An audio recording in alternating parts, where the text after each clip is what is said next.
Good evening, everyone, and welcome to a meeting of the Children's Services Overview and Scrutiny Committee. We'll start straight away if there's any apologies. No, none received, thank you. So we'll move on next to the item 37, which is the minutes of the previous meeting. Does anyone have any comments? Does anyone have any comments on the minutes of the previous meeting at all? So should we just have a vote all in favour of accepting those minutes? Thank you very much. That's carried. Then the next item, are there any declarations of interest? Yeah. Okay. An interest as governor at Oak Bank. Yeah. Thank you. And then I don't believe we've got any questions from the public, town or council yet. So in that case, we'll move on to item 42, which is the Oak Bank update. So we're really pleased to welcome Will Smith, who's the Chief Executive Officer of the Greenshaw Learning Trust. So I think you're going to just introduce and set the context for a little bit, and then there'll be the opportunity to ask questions. So I'll hand over to Will. So. Thank you very much, Andrew, Chair, and thank you very much for inviting me along to your meeting this evening. Just to say from the outset, before I give a little bit of an introduction to the Greenshaw Learning Trust, as a principle, as a requirement of my Board of Trustees, and as is just considered generally good practice in our organisation, we seek to have really positive relationships with the, I think, 11 or now 12 local authorities that we work with. We recognise that those relationships are really important, and we seek to continue to develop those as we work within the context of the schools that we're responsible for, which is now 40 across the south of England. We have a long-standing, indeed I have a long-standing relationship with Ming and other representatives in the Woking area, and indeed more widely in Reading and across the south of England, and we look to further develop those relationships. Greenshaw Learning Trust was born out of my headship in South London, Greenshaw High School, hence the name, and we have developed and grown our responsibility for now around 26 or 27,000 children across 40 schools across the south of England. We work with around just over 4,000 adults, teachers and support staff across our schools. And we take our responsibility really, really seriously in terms of ensuring every young person in our trust is supported, safeguarded, and given the best possible opportunity across our primary, secondary, and soon we're due to open our first special school in South London as well. I'll talk more about that in just a moment. The trust doesn't solely work with schools that are in challenging circumstances, although we have grown a bit of a reputation for supporting schools that are in challenging circumstances and helping them go through the necessary transformation. Oak Bank is a good example of that, but there are other schools as well that join us that are in a good place or an outstanding place, to coin an Ofsted vernacular, and we welcome all and any schools who show an interest in working with us to do that. Some of those schools that we work with will never join our trust for one reason or another, and we are very open-minded trust and very keen to work with schools across the education landscape, whether or not they may join us at some stage in the future.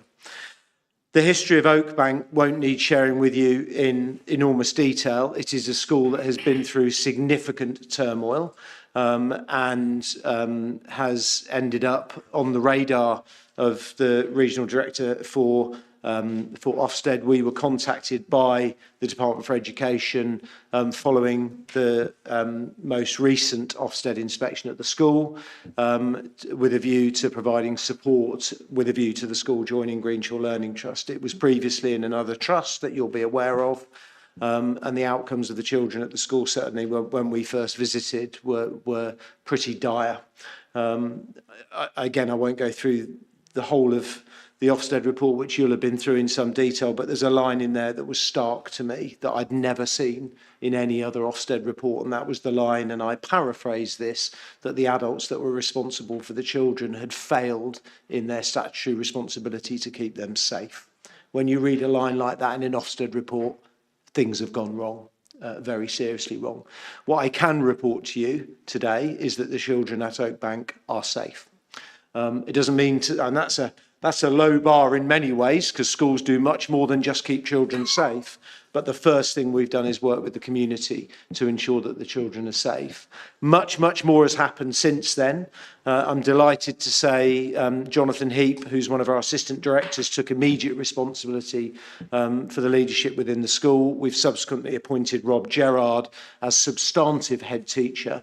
He will take over in the new year, and Rob is a long-standing member of the leadership within the Greenshaw Learning Trust, so we're really excited that he'll be able to take the school on through the next stages of its development and its journey. The final thing to say is that we have a track record and a history of improving what I think we would describe as very broken schools, and we're very proud of that track record. Part of it involves working very closely with the local community, and I just want to pay a tribute to the Shinfield community, most notably Shinfield Parish Council, who were very keen to meet with us. They're a tenacious parish council that I'm sure many of you are involved with or certainly know, and we were very keen, indeed I was very keen, and did visit at a very early stage one of their parish council meetings, where we were welcomed really positively and had an opportunity to develop a really strong working relationship, and that continues today. Had a chance to see their cinema and all sorts of other exciting things taking place in Shinfield Parish Council. What struck me was a desire of the local community to have a local school, and what we found were that lots of children were travelling very significant distances to go to schools, because quite understandably their parents didn't want to place them at Oakbank. We want to change that, and I'm delighted to say that a relatively small group of parents have shown great faith and trust in the work that we do.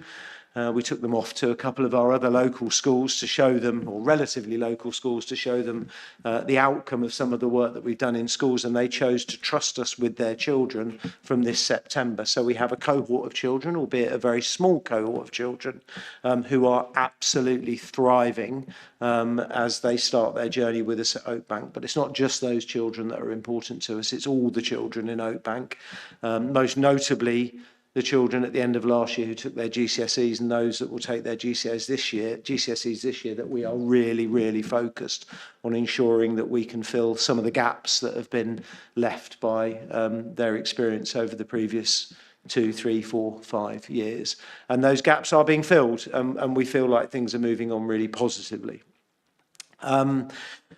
There are some specifics around the way we work with our schools, around high ambition, around making sure that children show respect and care for each other, making sure that we provide the right ladders and the right scaffolding for them to be successful in their learning, in their health, physical and mental, and in the additional support that they need. And I mentioned to you about our special school that we're opening in South London, and I'll finish just by talking a little bit about special educational needs. And I want to thank Sarah and Terry, who visited recently and met with Jonathan.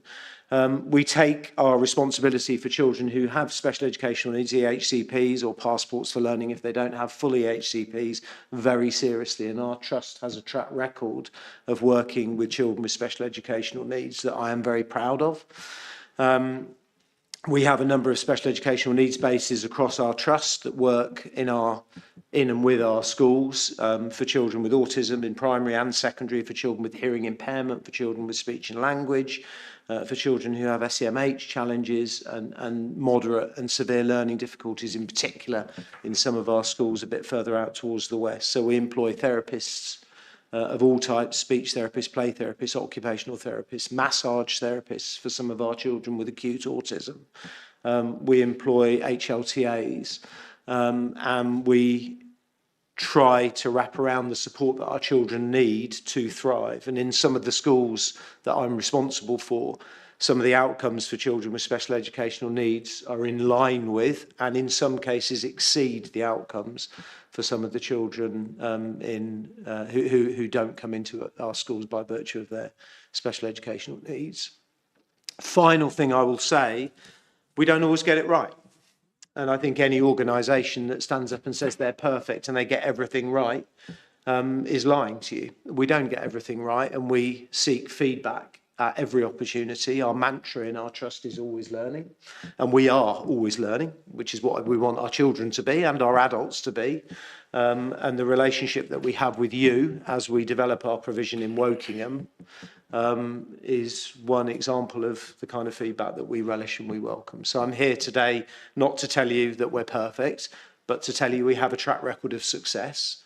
Parents have placed their trust and faith in us in Oakbank, in the Shinfield community, and we intend to repay that trust with a fantastic provision. So that's really it from me, and I would welcome an opportunity to answer any questions you may have. I always say if I can't answer your questions, I will seek to go away and find the answers and come back to you. But thank you very much, Chair. Thank you very much for that introduction. So, would anyone like to start off with questions? Are there any questions we'd like to start off with? So, well, I've got a couple which we'll start, and there might be some others. I think you mentioned about, particularly in the community in Shinfield, that desire for that local school and things like that. And I know particularly there's the feeder school, Alder Grove, which is gradually filling out, and presumably that's going to be a cohort which you would hopefully have the vast majority of them come to Oakbank. How is the kind of engagement with that school as a feeder school and those parents working? Because I guess that will be quite a critical point when that school finally fills through. So we've already engaged, thank you for the question, we've already engaged because some of those parents have joined us this year, which is fantastic to see. Not many, we have a 1 form entry in year 7 secondary school. And people ask me, is that viable? In the long term, no. Is Oakbank going to be viable? Absolutely 100% it is. And the history we have, if you look at some of our schools, a good example would be Henley Bank in Gloucester, where we started in exactly the same way. Similar Ofsted report, didn't have that line I read out, but similar Ofsted report, 1 form entry in the first instance, really, really detailed work with local primary schools and local feeder schools, largely to dispel myths, but also to demonstrate change. And that's the work that Jonathan and subsequently Rob are doing at the moment. Rob's already linked with the school very heavily, the incoming head. So there's already meetings set up and taking place with head teachers of all the local primaries. We're inviting children in year 5 and year 6 to come in to have a look at the work that's taking place in the school. The challenge we have is that there is a public Ofsted report sitting on the Ofsted website and rightly sitting on the school's website. And if you read it, it doesn't make great reading. And if you're a parent looking to send children into a secondary school, we've got to try and overcome the challenges associated with that Ofsted report, with things in it of the type that I read to you earlier on. And the way that we do that is by going into primary schools, getting children from primary schools into our school and starting to build reputation. So yes, lots to do, but work that's already taken place. And it's not just that school. There are a number of primary schools that potentially feed. And also we want to win the hearts and minds of the parents that are busing their children an hour, hour and a half, in some cases 2.5 hours to get to another school where they live 800 metres away from Oakbank. So it's those hearts and minds we want to win back as well. Yeah, thank you. And I think that's something which I know from talking to people in the area. I think there is that certainly that want to be able to send their children there, and I think it's seeing those changes. I know there's Sarah. Do you want to come in next? Hi, thank you. Some of the feedback that we've had from families, and of course it's in a period of transition, which is really hard, and there's lots of positive change that's happened. However, we do have some families that have had quite a traumatic experience at Oakbank over the years. And how are you working and collaborating with those families to ensure that, you know, not everyone is finding the transition as smooth as possible? I was just a bit of reassurance how you work with those families that are finding it and those young people that are finding it a little bit harder with the transition. It's a really good question, Councillor. And I think we start from the point of recognising, let me go back a stage. So one of the things that was missing at Oakbank was any structure at all. There was no structure, there were no routines. Our experience is that children thrive when you reduce unpredictability, you create predictable routines, you create strong relationships with the adults that they come into contact with, and you create trusting relationships with the adults they come into contact with.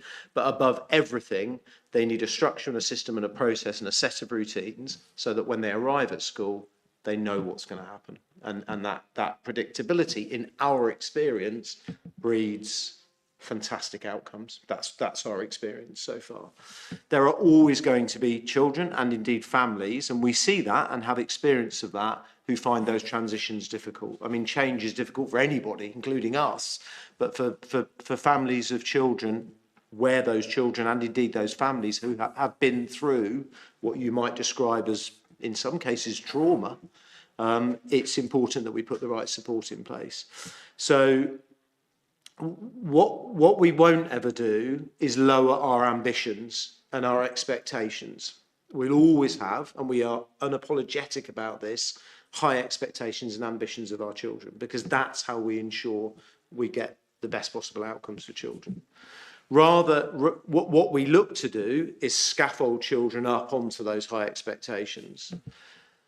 So we have in the school, for example, if I can give you 2 or 3 examples, so we employ mental health workers in the school. So if we have a child who is struggling, a family who are struggling, and we know that that's related to a particular need that's perhaps around mental health, then we need to make sure that we are triaging those children to get them the right support, with the intention of them being able to actively engage in mainstream lessons. That would be the plan. We have some hard to reach families who quite often you'll find there's low attendance with the child, if any attendance taking place. And we have some of those at Oakbank, there's no doubt about it. And that's born out of years of negative experience. And sometimes we need to bridge those relationships with the family before we can even start to consider getting a young person back into school. So another good example is that we employ mediators to help us. I think, Jonathan, you can see this in action. All and any of you are welcome to visit the school at any stage. We have a mantra, every day is an open day. But the mediator, we use a company called Fair Talk as a number, but we have a very strong relationship with them. And Catherine at Fair Talk has spent a lot of time, I mean, days and days of time in the Shinfield community, at the Shinfield Hall, visiting vulnerable families in Shinfield, building relationships with some of those really hard to reach families, with a view then to building relationships between those families and the school. And we've got really good examples of where that's having success, but that is not a quick fix. It's not one visit from a mediator and suddenly we've got the student into school and everything's fine. That is an expensive long-term strategy, rightly, to try and build trust and faith in those families and young people, and a myriad of other support. There are now rules at the school where once there were not, and the children are very clear about what those rules are. Our challenge is to help all children meet our expectation. They are not rules for the sake of it. They are rules and expectations that ensure children can thrive in the classrooms. Everything is geared towards the children having a positive classroom experience. And I've got countless messages from parents saying to me, as well as the 1 or 2 parents who are struggling that you describe, I mean countless tens and tens of messages from parents who talk to me about the positive experience that their children have. I'm going to quote one to you here, if that's okay, Chair, and it's very brief. My son is on the waiting list for CAMS, that's child and mental health support. I can honestly say these 2 past weeks, the first 2 weeks of the term, have been the making of him. From a child who shut down at almost everything, refused most lessons and refused to eat anything in his last school, he is now participating in every lesson, is actually eating. Just think about that as a parent saying their son is actually eating. It's a massive step for him. Yes, it's early days, but already he's like a different child. Now, I'm not saying that's every child, and it certainly isn't, but they're the kind of messages that I've got coming through, saying to me that predictability is really helping those children thrive.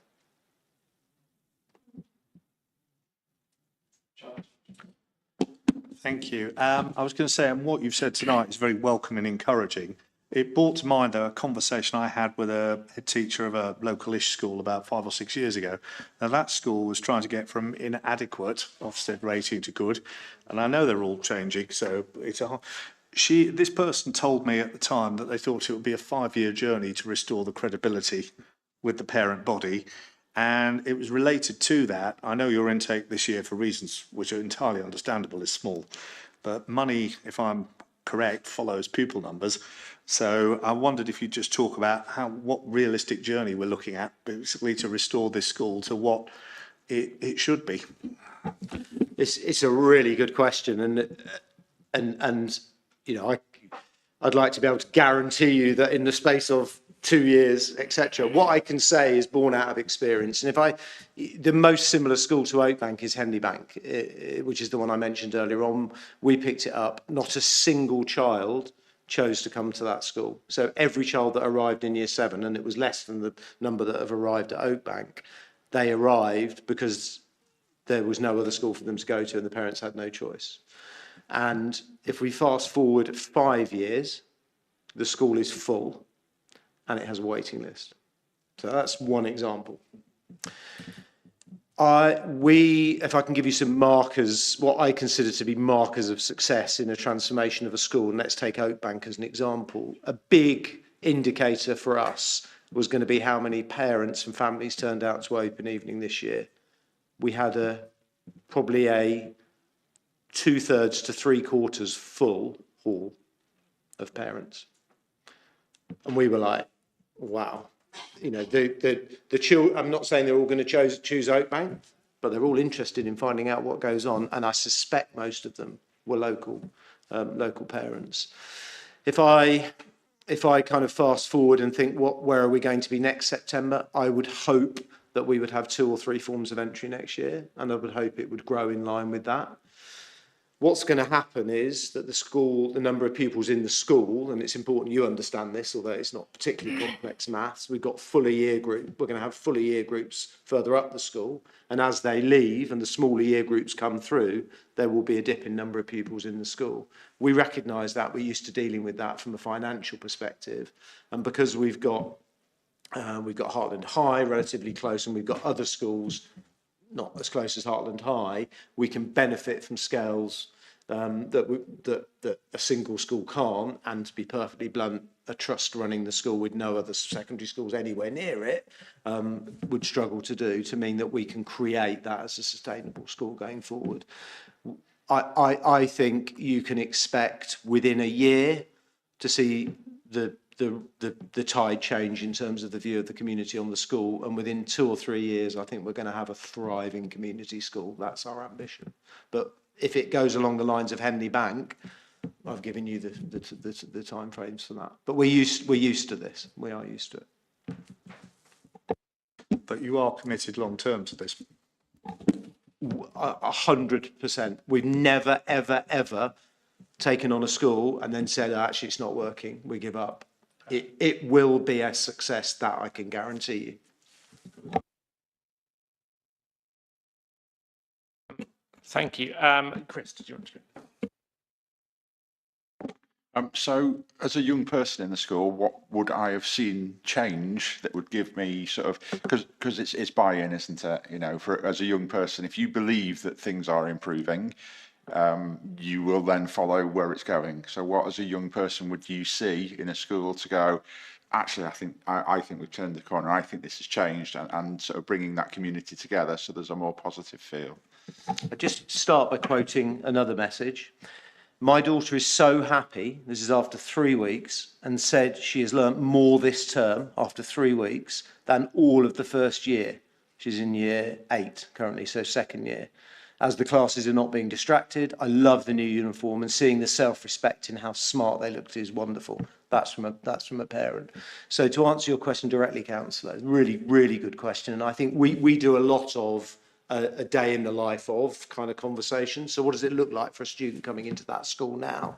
Predictable. So they'll come in, there'll be there's a formality to it, but it's a relatively informal lineup. We'll check uniforms sorted. We'll check they've got all the equipment they need to thrive throughout the day. And if they haven't got the right uniform or equipment, we give it to them. So there's no sense that you haven't got the right uniform on, you need to go and be in the naughty room. None of that at all. We just solve those problems at source. So by the time they go into their first lesson, they are equipped and ready for the day and nothing gets in the way. They'll then in the school go into a read. So every morning in Oakbank, the children are read to by their tutors for 25 minutes. So there's no tutor time where they're sitting, getting their coats off, it's straight in and they're being read to by their tutors. It's calm. Everybody, and a good example, everybody has a ruler to track the book they're reading because some of the children with special educational needs need a ruler. So we have everybody doing it. We level the playing field. They'll read for 25 minutes, they're calm, and then they'll go off to period one. And they'll be taken to period one. They'll walk along with their teachers. There's no silence in corridors. They just get to walk along, go to their first lesson. Every lesson will start with a recap for 5 or 10 minutes, finding out what they learned last lesson. Then there'll be a period of instruction. The teacher will tell them something they didn't know, give them a brilliantly curated explanation, and then they'll have a go at practicing with that new knowledge. There'll be a bit of a review at the end of the lesson, and then there'll be a calm exit to the lesson. And that's it. That's what we do. You know, we teach them stuff they don't know. And actually, when you've got children who are just not used to that calm approach, it's even something as small as what I'm describing to you there can be kind of life-changing for those kind of children. So the big thing we do is we do that every day. And we do it every week. We do it every month. We do it every year. And after a pretty short period of time, the outcomes flow. If you expose children to 5 or 6 million words in a reading programme over their first 4 years of secondary education, guess what? Their GCSEs go up, and that's what we see. Thank you. And we've got Catherine online, if you want to come in. Yeah, thank you, Andrew. Yes, I'm the one of the ward councillors for Spencer's Wood and Swallowfield. So I've been very impressed with the way that the children look in their new uniforms. There were 2 of them at Remembrance Day yesterday. They look very smart. And I'm also very impressed with the way the school is engaging with the community on social media, which the old trust never did. We never heard about Oakbank. But my question is about investment in the buildings. Have you secured any funding for capital investment? Thank you. Thank you, Councillor Glover. Yes, and I really appreciate your comments at the beginning of your question there. It's sometimes when you're going through transformation journeys with schools, people are very good at bringing the challenges and you don't get quite so many of the, this is going really well. We want both, not just the praise, but I really appreciate your comments. The answer to the capital programme is, so a precursor to my answer is that the school has been massively underinvested in. There is a capital programme that's needed of several £1 million. And one of the things we did when we first started talking to the Department for Education about the challenges of the school is I sent my Director of Resources in to do battle with the Department for Education, I mean that euphemistically, to get as much capital funding as we could for the school. So we have received several £1 million that are going to be invested in the school. I'd like to say that's going to go on really exciting, new, wonderful buildings. It is going to make the school warm, safe, and secure, which is what it needs. And it's not those things at the moment. And I'm also delighted to say that the previous trust, I also had conversations with the previous trust and managed to secure several £100,000 of the capital funding that they had received for Oakbank, but that they hadn't spent. So whilst that may not provide full reassurance, it felt like the right thing for them to do. So over the course of the next 12 months, there'll be a number of capital projects, Councillor, undertaken in the school to make, and that will include a full refresh and redecoration as well. I have to say, one of the things that the school needed was just a bit of declutter.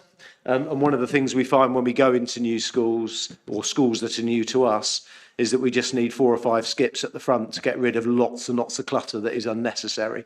You declutter a school and create space for children, and what we find is that they really appreciate that. Behaviour improves, in particular for children with special educational needs. They find cluttered classrooms and just kind of rubbish everywhere really difficult to deal with. So, yeah, lots of capital investment going in. Thank you for your question, Councillor. Thank you. Any other questions? I just had a very, very quick couple. Just in terms of, I mean, I know you mentioned about sort of good relationships with staff and everything. I think one of the things which picked up in the Ofsted report, and I think has been a challenge, is just the sheer turnover of staff, which has happened over the last few years. I mean, I don't know how many head teachers there have been over the last 3 years, and even just the teaching body. How, firstly, sort of, how do you feel the morale of staff is overall, and as a result, do you feel that retention is going to be better, and actually recruitment, because I know that recruitment has been an issue there as well before? Really good questions, Chair. How's staff morale? Really good. And how is recruitment and retention? I think also it's going to be much more positive. Let me just tell you a little bit about the detail on that very briefly. So we place enjoyment and fun and excitement and energy at the heart of what we do for both pupils, for children and for staff. So all of my schools have a director of fun. No, they really do. It's not a remunerated role, it's a volunteer role, but that's important for staff and it's important for children. And it may sound a little silly, but actually we're really serious about it. It's about rewards, it's about recognition, it's about feeling valued for being a member of the community, and that's what's tied up in that role. So for the children we have Fun Friday. So all the rewards that they collect throughout the week, there's always something fun on a Friday to reward the children. It could be an ice cream van, it could be a particular trip, or it could be a whole range of different things, but there's always something to enable us to recognise the hard work that the children have put in. What we find at Greenshaw Learning Trust is when we go in and start working with a school like Oakbank that's in a really, really poor state, far from people running the other way, people get energised and excited about that when they know that we're taking it on, partly because they see the track record that we've got in turning schools around and they want to be a part of that exciting journey. So we've got staff there who are saying to us that they've been transformed in terms of their approach and they've stuck with us. We don't take on broken schools and just turf out all the staff. That's not how we operate. If you come into any one of our schools, you'll see that lots of staff have stayed with us as the schools joined and developed through our processes, and that will be the same now at Oakbank. Yes, there are 1 or 2 staff that leave, and maybe there's 1 or 2 staff who need to leave, you know, for whom it's not the right place for them anymore. But by and large, we find that we can win staff around, and there's a real positive atmosphere in the school. And if any of you come and visit the school and see it on any day, I think you would pick that up. So we're feeling really confident about the future. It was just a quick question about the Fun Friday, because that sounds great, but is it based on rewards? So, for example, if your attendance was particularly low or you'd got dismerits or whatever you call them, would you still be able to join in on the Fun Friday? Is it for everyone? Yeah, there's kind of 2 parts to it. So there's a Fun Friday in recognition of the fact that everybody's just been there all week and been a part of it, and everybody gets to be a part of Fun Friday. But we do also have half-termly and termly reward trips for children who have, you know, gone above and beyond or done particular things that we want to recognise. So there's a bit of both. I think we whilst there is an element of punitive response to poor behaviour, and I'm unashamedly will tell you that when a student does something that is against a particular rule or is creating disruption in the classroom, obviously we want to make sure there's not an unmet need, or we want to make sure that they're triaged for the right support to make sure they don't become what's called a recidivist. That's someone who repeats that behaviour and then gets into trouble again. We want to provide the support. There are times when children just need to know that their behaviour is not appropriate, and a sanction may be appropriate in those cases. But we find that diminishes quickly with time, as we're finding with Oakbank. But in answer to your question, Fun Fridays for everyone, and I mean you've got to be there, but it's all Fridays historically the day when attendance is lowest in all schools across the country. So you put Fun Friday on a Friday, and you kind of have a positive impact on the attendance, which is moving in the right direction at the school, which is really encouraging to see. Thank you. It's been a really interesting session. As the lead member for Children's Services, I'm really grateful for you coming to talk to us, which is unlike the previous trust, as unlike it as could possibly be. It's great to hear some positive news out of Oakbank after the children and the parents and the school and the staff have been through such a difficult time. And I'm really hoping that not only are you going to work with the Shinfield community, but you will work with our wider education partnership and our secondary federation across the borough, because I'm sure they will welcome you, and you have lots to contribute, and they're a good bunch, and they're really engaged. So it would be great for you to see you participating in that at our next meeting. I think just two things to say on that. Can I just pay tribute to Ming and other officers? I mean, I have a long-standing relationship with Ming, born out of our work together in Plymouth, but Ming's been super welcoming, and we've had a number of catch-ups, and that feels like that and other relationships feel really, really important. The school's been through a massive change, and it's been through a very turbulent period before that, and whilst absolutely we want to engage with every opportunity we've got, the big focus on our work for the first term was very much just securing stability within the school. So if it hasn't always felt like we've not been in every meeting, I promise you as we move forward, we'll want to engage with the community as much as possible. But your teams have been so welcoming.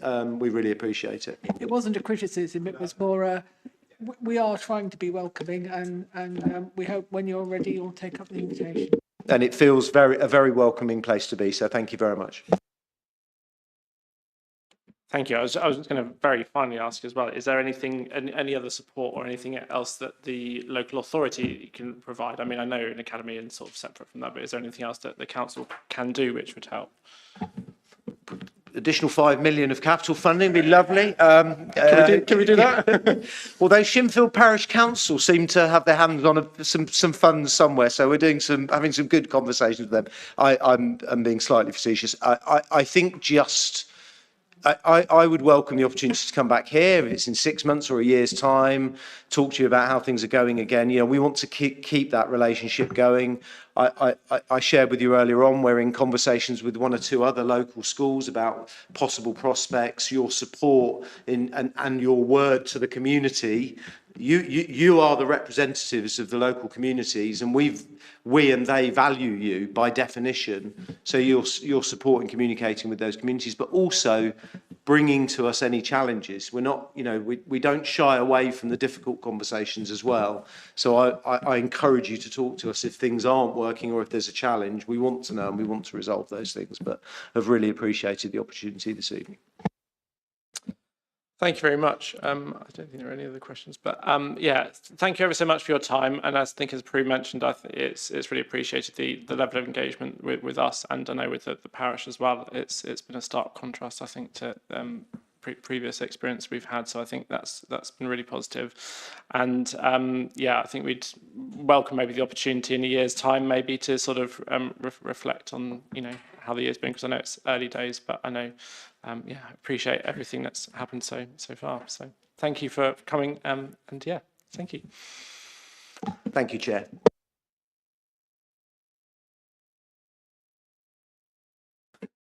Okay, thank you. So we're on to next item, which is item 43, which is the parent and carer survey, the Send Voices annual survey. So are you two? Yeah, Terry, thank you.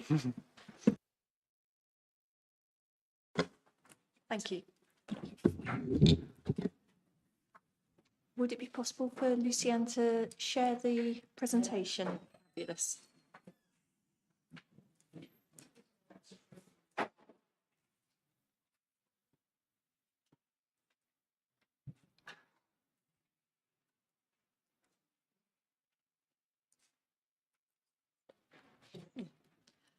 So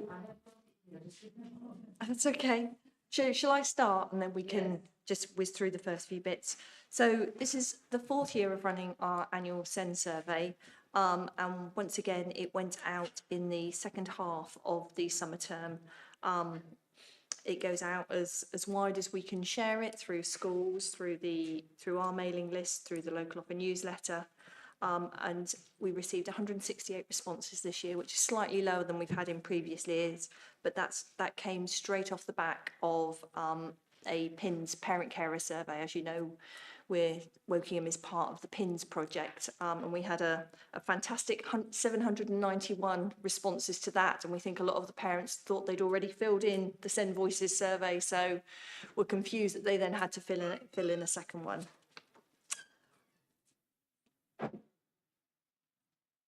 We were really pleased with the results, though, that came through, and we've seen a slight upturn in the overall SEND rating for this year. So last year's was 2.59, and in this year, the overall SEND rating for the SEND services in the whole borough had gone up to 2.69. So moving back towards the 2.84 and 2.86 that we'd seen in the first couple of years when we ran the survey. The demographics, again, were in line with what we see across the Woking borough, probably slightly overrepresented in the sort of ethnic community, but very much in line with Wokingham's demographics. Of the respondents, we had a slightly higher response from our membership this year, and we know that we have had feedback from families saying that they didn't receive it through their school. So next year, one of the things we will do is look at better ways of getting it out through the school so that we can make sure that it gets to more families. So now on to the highlights of what's going well. So what families told us was good this year was that there were improved communications from the SEND team and that the EHCP process was rated better than it had been in the previous year. There was an improved transport rating, especially for the Wokingham transport team. And we were very pleased that the SEND local offer, more people said that they knew about it and it was easier to find the information that they were looking for. So it's really pleased to see things like the local offer coordinator having made an impact there. Again, Sendias and Assist were rated well by families. I think families really positively react. There's a couple more on than that. Yeah, next one. Next one again, sorry. Okay, what's going well? So yeah, Assist and Sendias, families have always, over the past 4 years, reported that those services work well for them, and I think that continues. I think they value being able to talk to a human being and getting that personal feedback. Support from charities was rated well, and many of the healthcare services, there were improvements in ratings, although we will caveat that slightly. Some of the health services, there were a very low number of respondents to those actual questions, so that can sometimes skew the results slightly. But recovery in the overall rating for the Wokingham Borough SEND services, which is great. If you can go on to the next slide, please. So what did families say the areas where improvements can be made are? I think I won't go through the whole list. I think it's in your pack, so I'll let you read them. But the highlights that really came out are inclusion in mainstream schools. And that's a theme that has carried on into the beginning of this term particularly. Families would like more done around ordinarily available provision and reasonable adjustments. We've heard lots and lots from families at the beginning of term about things that should just be put in place without having to challenge or without having to have a diagnosis or an EHCP, just aren't being done for those young people, which is making access to school really hard. Decreasing waiting times, and that's across everything. We know health is a particular problem, but I think families just say that you go on a waiting list for everything, and then sometimes that waiting list is just the precursor to another waiting list. They would like services to work together better. They still feel that things are quite siloed and there isn't that joined up working across all the different agencies. And annual reviews. The EHCP process to get the EHCP has improved, but for those families that already have an EHCP in place, the annual review process isn't working as well as it could do for them. So those are the sort of real highlights of the areas where families would like more focus going forward. One of the things that we've done over the last couple of years is actually look at, in a little bit more detail, about mainstream versus special school results. And we've pulled out some of sort of the key questions for families. And I think we were disappointed to see that the majority of the ratings, although there is a typo on, I will apologise for that. Children never or rarely enjoy school. For mainstream has gone up to 21%. That should be a green rather than a red. But for a lot of the ratings, families are saying that they've decreased for them over this year. So, for example,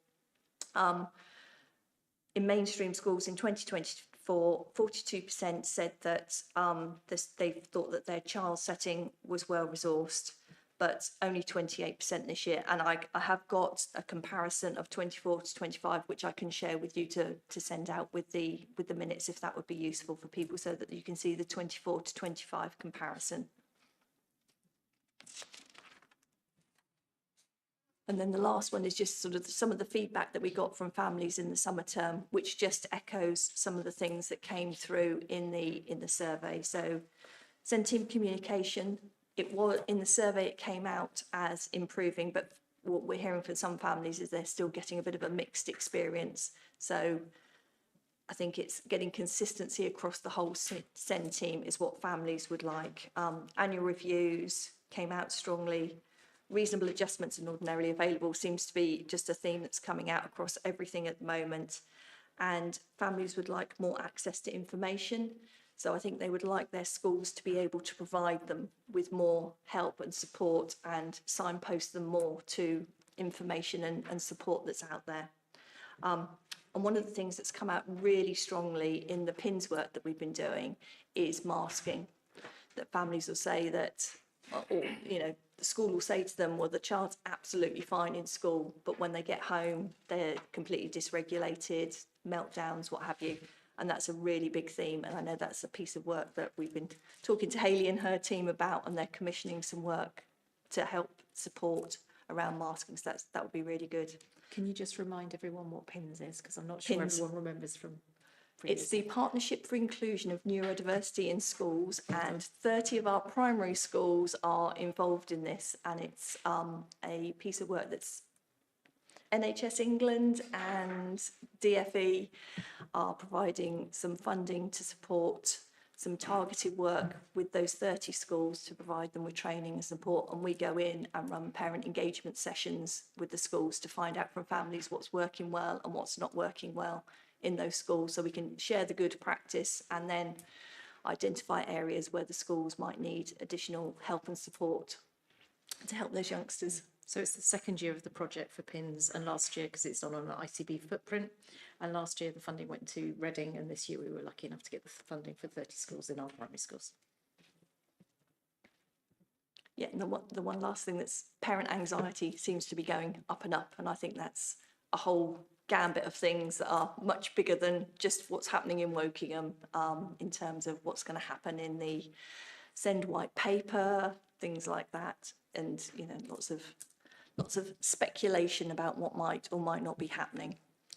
Is there a link to the full survey? Because this is just a summary, so the full survey is very large. It's over 100 pages, but it's on the agenda, so the link to the full survey is on there as well. Yeah. Great, thank you for that summary. Ming, did you want to come in with something now?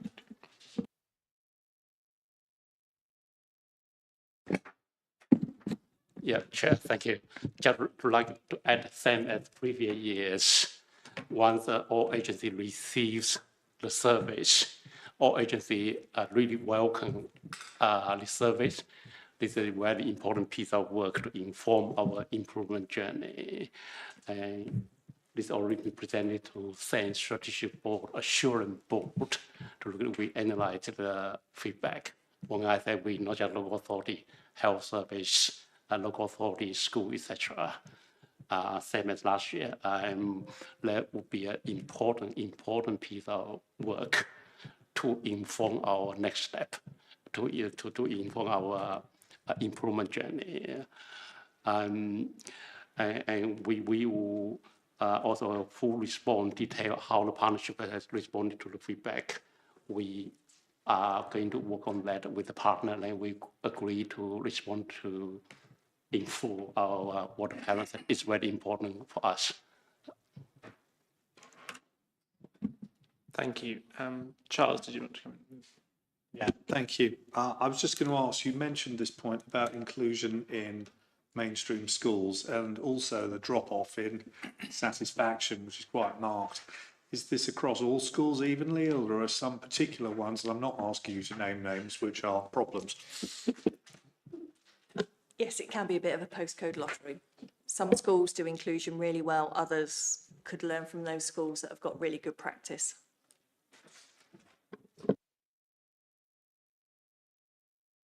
Yeah, so I was going to ask a couple. I think it was kind of related to that. One of the biggest differences I saw on the when you had the comparison was the difference in resources to meet the needs.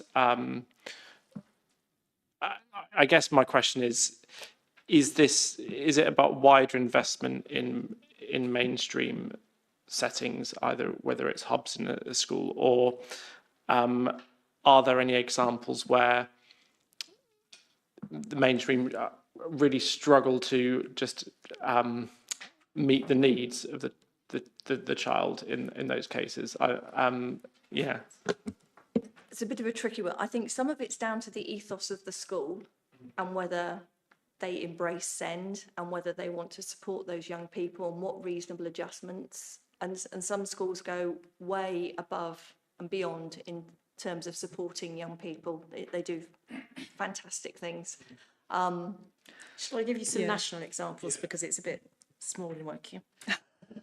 So a national example would be like a young person who's having difficulty with anxiety and struggling to actually understand where they've got to go, and a parent has asked for, could the school do a piece of work with them, walk them to where they need to go, where the new SEN room is, or where is it they've got to go, and meet all the people and speak to them. And often we'll get feedback that the school doesn't have enough resources to spend that time on that sort of thing. So it's those sorts of cultural things where schools are saying, well, we'd like to do more, but actually we can't resource it.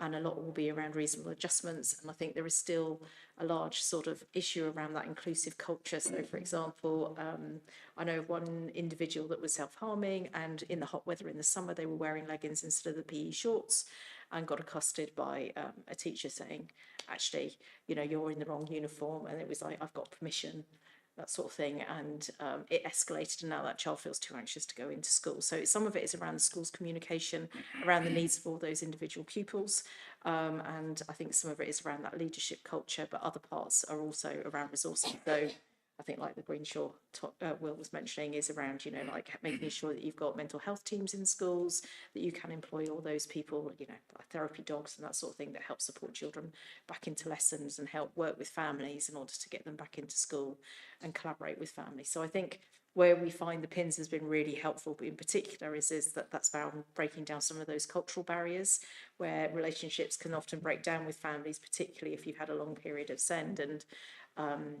families go into a bit of trauma, and you can all end up in a bit of a, what's the right word? You're not collaborating very well. So often we can find that when we've gone into schools and we listen to some of that narrative, and we can help schools then work with families in a better way, which I think was really important about, Oakbank, that's had a long history of trauma. Actually, some of those families are going to be much harder to work with, because actually they're coming from a place of mistrust, and it's really important that we understand both sides of it and work together.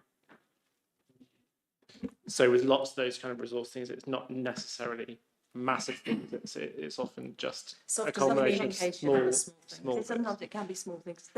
families do acknowledge that they know schools are financially under pressure. So things like TAs, learning support assistants, you know, in a lot of cases, those have been one of the first things to go in terms of school budgets.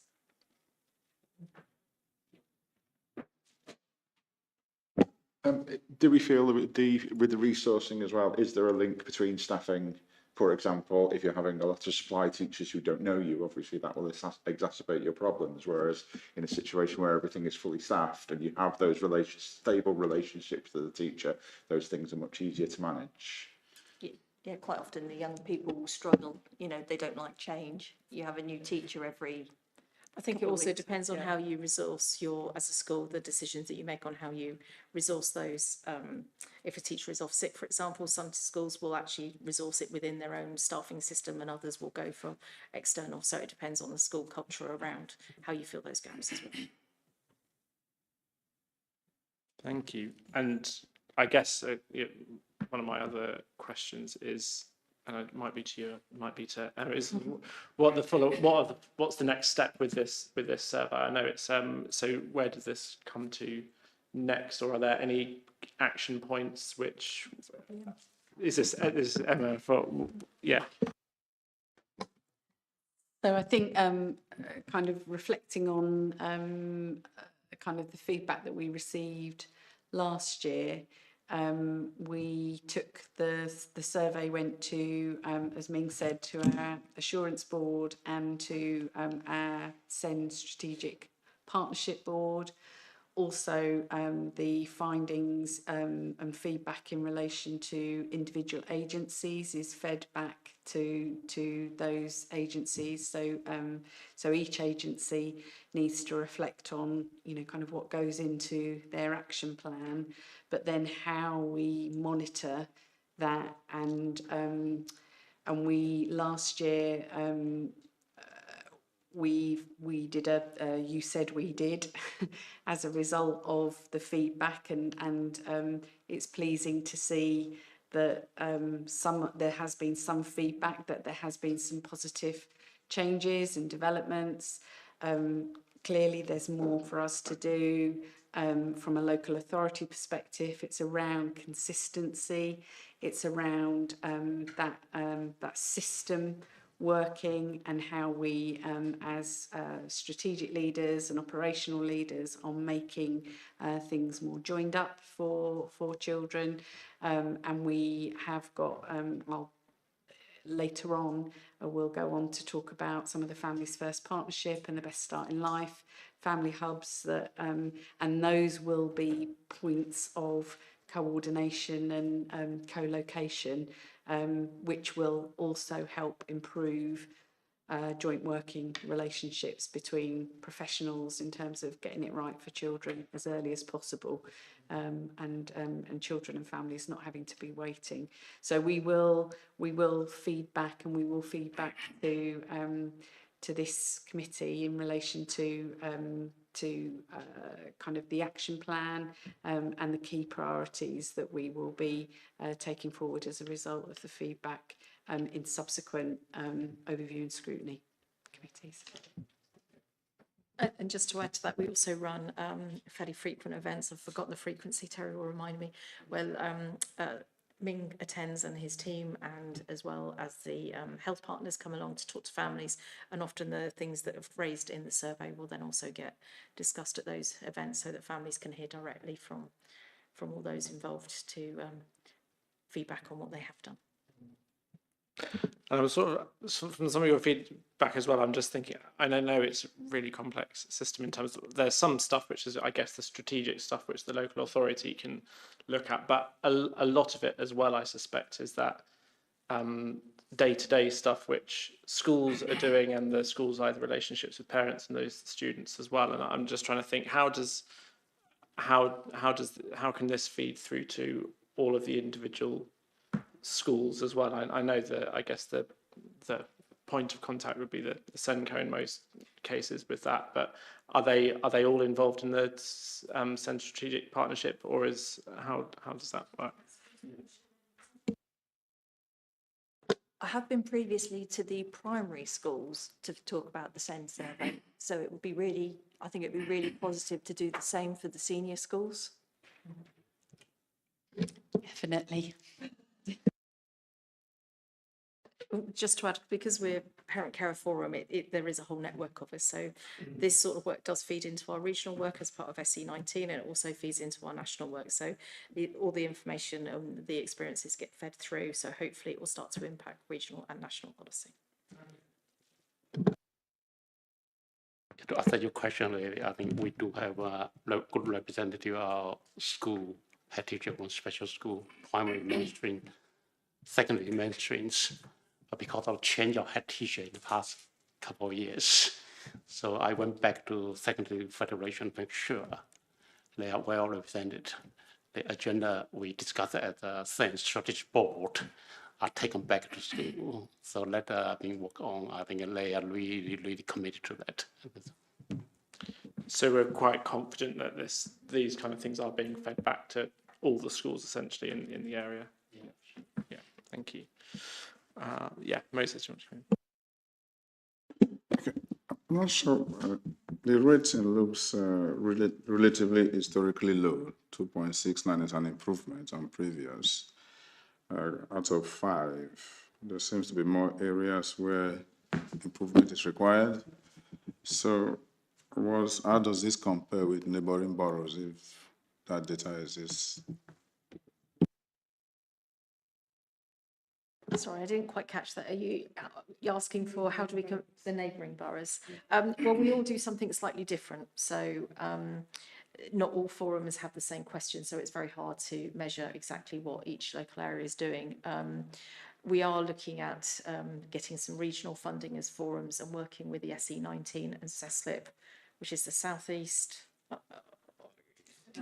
Sector-led improvement. Sector-led improvement, thank you very much. There are too many acronyms, but that's around funding for the region. So we are working with health colleagues and local authorities on a regional level with our forums. And we are one of that part of that work is going to be looking at whether or not we could develop some survey questions that all the forums in the Southeast use to ask their families so that every area can actually do some sharing apples and apples rather than everybody does it slightly differently. So we're looking at that at the moment, but I don't think that will come through until next financial year. This is just a suggestion. If you were going to maybe look at previous years, maybe you put it in parentheses so we can see how it compares in the table. It's in the full report. It's in the full report? Yeah, there's loads of tables with all the previous year's results in the full report. This is just a summary. Yeah.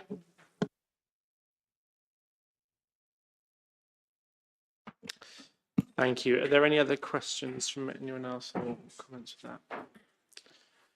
So thank you very much for that. And I know there's a few things that will be taken on, and I know further reflection with that with the other committees and things like that. So thank you with that. So we'll move now on to the next item, which is item 44, which is the DSG update and send high needs block. So is that me? Yeah. Thank you, Chair. I will keep it brief. I try to cover both finance and education, but this is the area require both finance expertise and education expertise, and you can understand. I keep it to the high level. I would like to highlight that in this country, internal school funding come from designated school grant. There are 4 blocks, namely early year block, school block, high need block, and central block.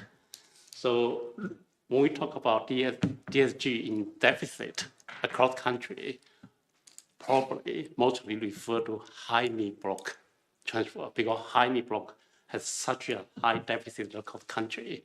So sometimes people, when they talk about DSG deficit, actually, in working on the context, our school block is fine. It's fine. We manage well, but we do have a challenge of more school now facing the pending deficit challenge. That's one thing. I'll talk about one of the key reasons for working on, even for school block, we are the lowest funded local authority. One of the chapter we show that central block basically for some statutory service, DFV, the government believe local authority must deliver, like attendance service, like some basic element of school improvement services. And those are also funded by DSG's central block. That's what they called it. Challenge working at the little chart, you read that. We are the lowest funded local authority in terms of DSG. You look at the primary school, on average per pupil, we get about 4,800. And then you look at the writing, much higher like us, 5.2. And you look at the across the other part of the country, like Camden or some London borough, like much higher. Secondary school, same. We about per pupil cost funding about 6.3 thousand. And you look at writing 6.8. In this individual, you add all pupil number, the funding is significantly less. That's the challenge we have in working on. The way DFE work, like based on years trend, look at your deprivations rate, look at the free school meal rate, and then if any 1 year increase, you may have a number more people come to working on who may entitled to free school meal. They wouldn't change the formula immediately. So that's the challenge for us in terms of funding. Another particular challenge is if a school, particularly small school, they are not in a big multi-academy trust. They are on their own. They are very vulnerable because the funding is so low and your school is so small. So I just want to raise that. I think in general, managed well, generally, our DSG funding, we do not have a deficit. Like early ESM, we managed well. School, I mean sector, they managed well. And it is a high need block. That's where we talk about high deficits the system has. Very often people talk about local authority deficit. It's not local authority deficit, it's the DSG's high need block. Its system have deficits. So you may have also heard of when we talk about block transfer, that's where it comes from.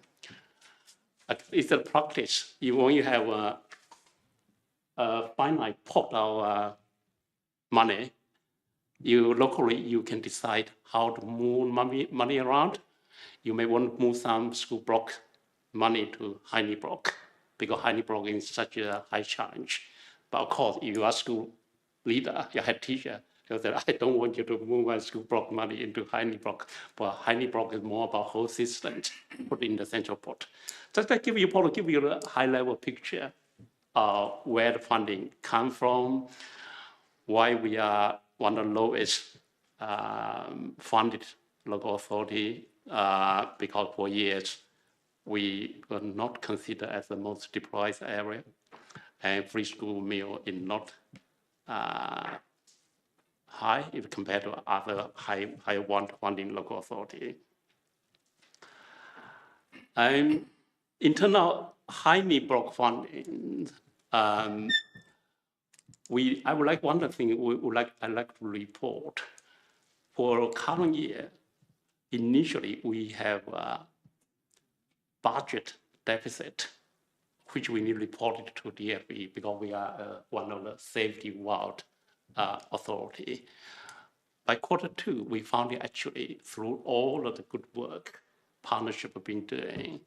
Actually, we now have 4 million less deficit than we project. I think one of the table will show you that particular picture, how we actually manage it down, in what area we manage to reduce the cost, in what area actually we actually meet children's need in a more sort of creative way, in a more sort of effective way, instead of just not knowing any, for example, any sort of provider, you don't know the quality, just throwing money into that. I think that will cost a lot of money. I think we also improve the QA process. I'm very proud of, I think the QA process about 2 or 3 years ago is almost a kind of very much. It's a procurement, contract management QA. Now, Haley probably will add more to that. Now we have a multi-agency, multidisciplinary QA input. We have safeguarding expert, have school improvement expert. Of course, we have a contract management, procurement expert, also same expert. Go into setting to QA to make sure they provide effective and efficient and safe provision for our children. Through that, and we cannot save money, put it that way, but we reduce the high need deficit, in-year deficit by 4 million this year. Last year, we reduced by over 1 million. I think this is probably give you the main picture of where we are in terms of 4 block of DSG. You any question? I try myself to answer you any particularly financially inclined question. I can take it to my final colleague. Yeah. Thank you. Are there any questions initially about this? Yeah, Moses, do you want to go in? Thanks, man. I wanted to ask what has been responsible for the 4 million reduction in the DSG, and in this continuing positive trend because it was supposed to be going up.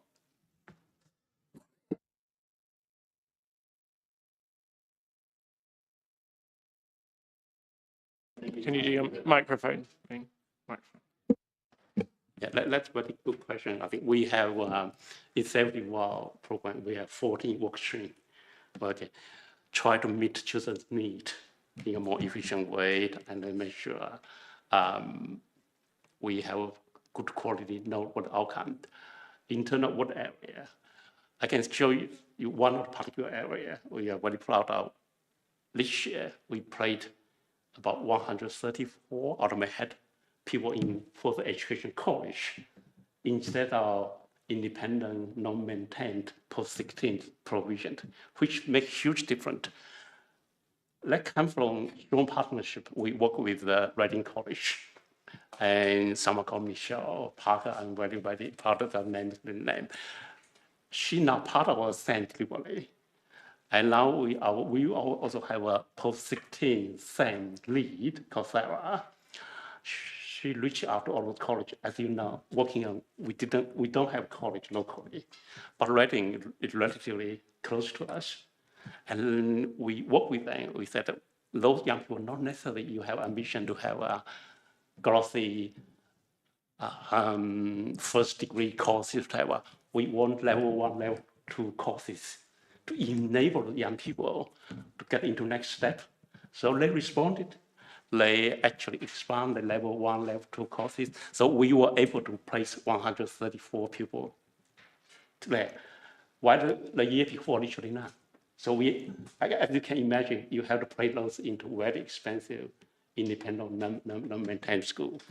Also in mainstream school, also we try to piggyback on schools inclusion drive to support school inclusion, what we call it ordinarily available services, how to manage need more upstream, so reduce the need. So actually in mainstream school also, our cost is not as high as we projected. So I can give you the full list. I do have this, I thought in the report, obviously not in the report, we take it out, where we actually spend less than what we expected. And I'm confident that trend will continue. When I talk to DFE advisor, they're very pleased with that as well. They advise us, find out what drive us for those savings, how you can make it sustainable. That's exactly your question, Councillor. I think we're working on that. I'm confident those 7A area, actually we spend less. If not all 7A area, I'm sure 5, 6 area will continue to maintain a more efficient way to manage those placement, etc. But having said that, it is still a big challenge. You manage from 24 millions deficit to 20 million or just below 20 million. It's still a big figure. A big figure. We shouldn't forget about that. I think.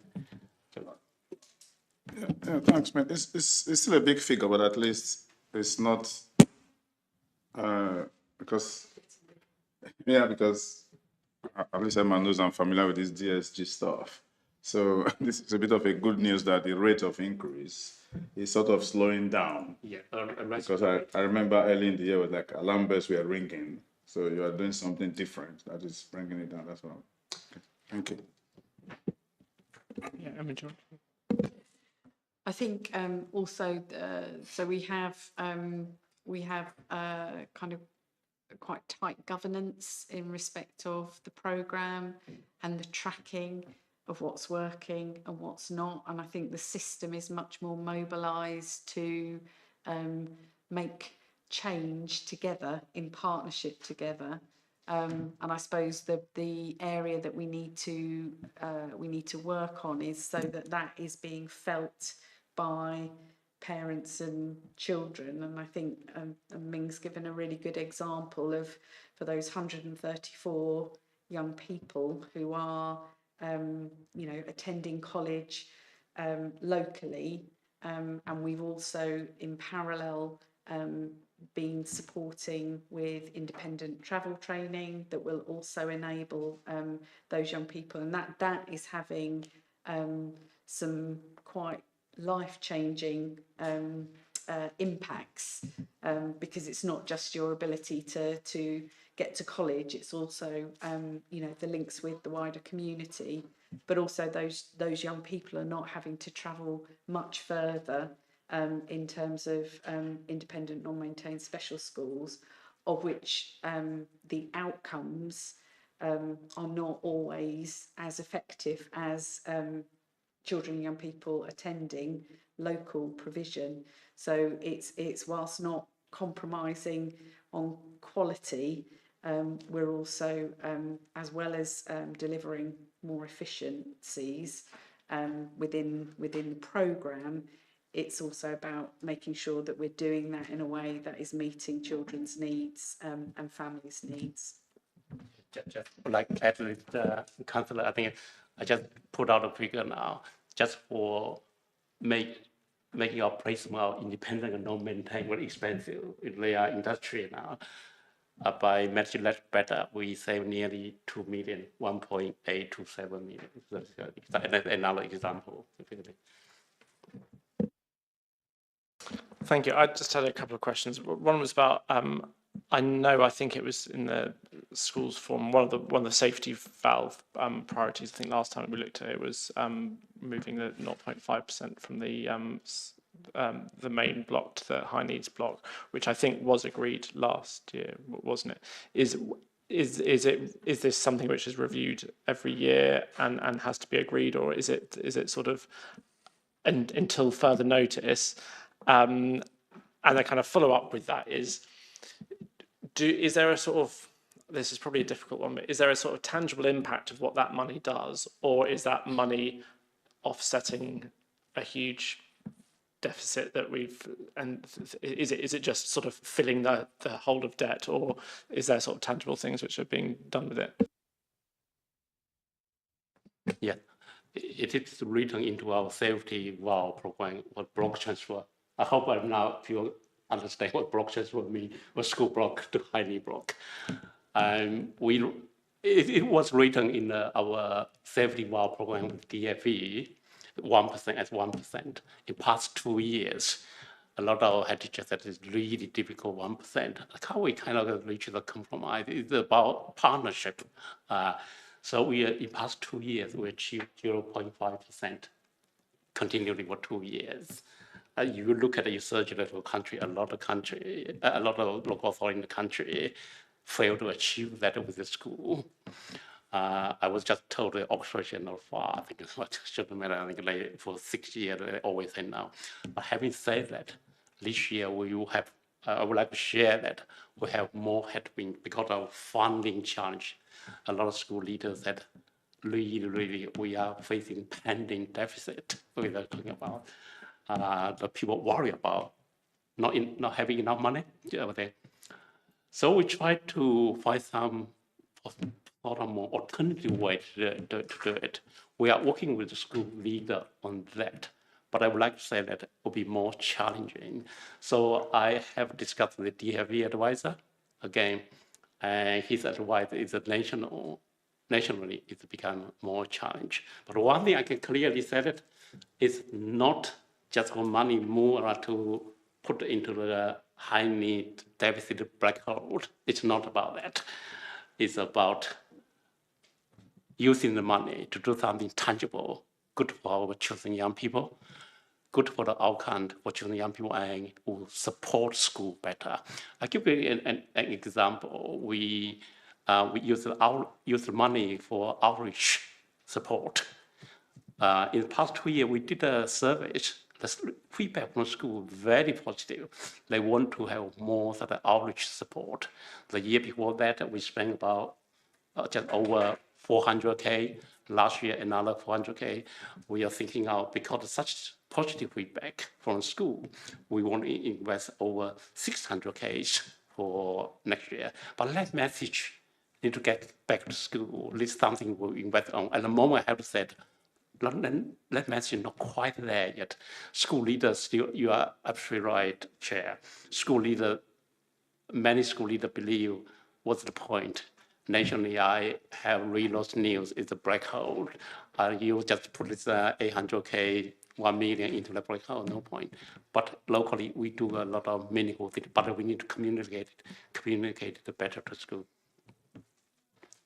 Thank you.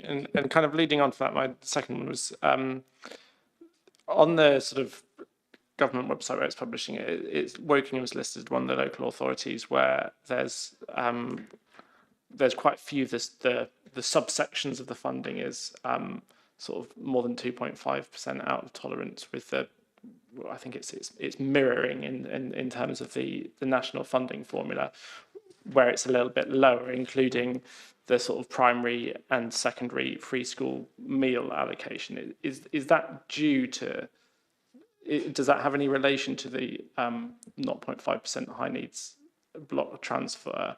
And is there a reason why those ones aren't as close to the national funding formula as, well, the government recommends?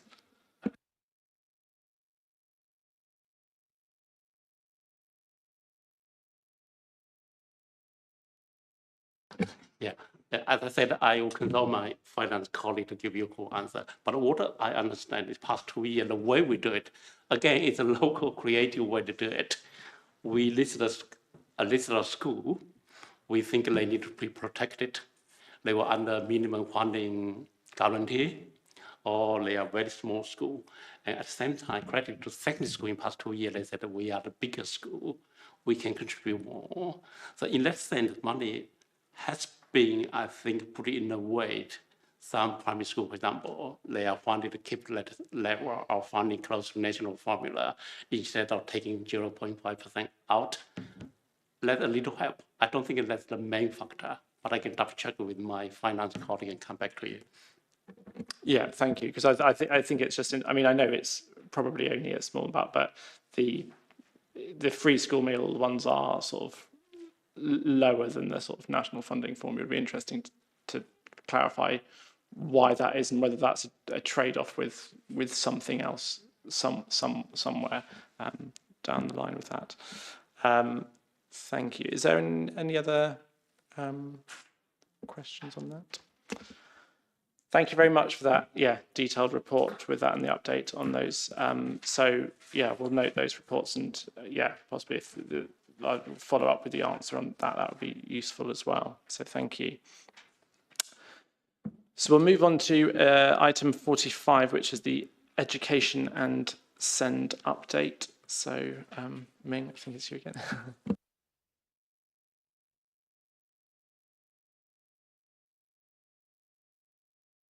Hi, Ming, would you like me to start with the first part of the report? Yes, Julian, if you want to start, that would be great. Thank you. As indicated at the beginning, it's a very short report. Two reasons mainly, councillors. Firstly, the short reporting period between when we last met, and secondly, because of the lack of inspection activity. This is because of the new inspection framework. So if colleagues remember, inspection was paused during the first part of the autumn term in schools, and inspection doesn't commence until this week. And during the next 4 to 5 weeks, there will be limited number of inspections happening. So just to pre-warn colleagues, we will have a similar level of reporting capability for our next meeting. Just to highlight the work of the team currently around that inspection preparation with schools. So what we do know is we have the new inspection framework. It is still being updated as of last week following the pilot programme that took place. And we anticipate there may be some more nuanced developments over the coming month as HMI work through some of the initial inspection processes. It is a 5-point grade scale that schools will be inspected under. And that is across 7 to 9, up to 9 judgment areas. So the reason for the flexibility in number of judgment areas is because not all schools have an early years section, and not all schools have post-16 provision or have a sixth form, for example. So you can see listed in the report the areas that they will be inspected on.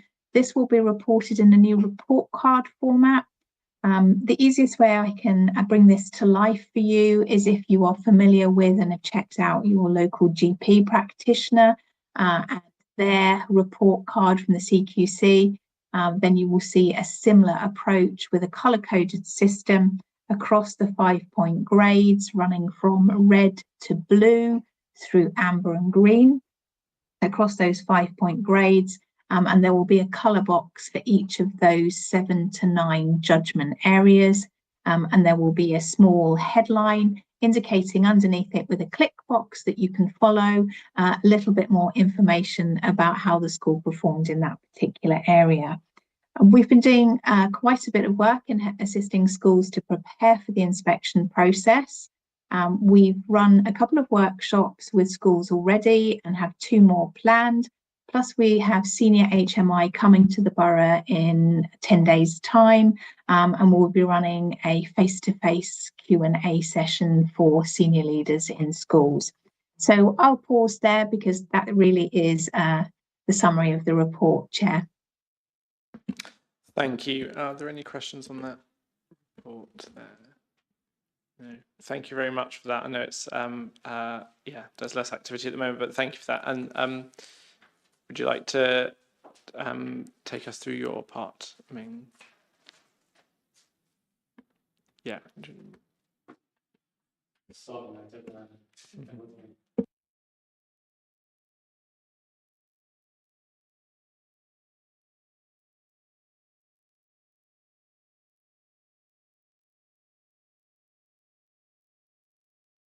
What? My apologies. Keep getting about it. Yeah.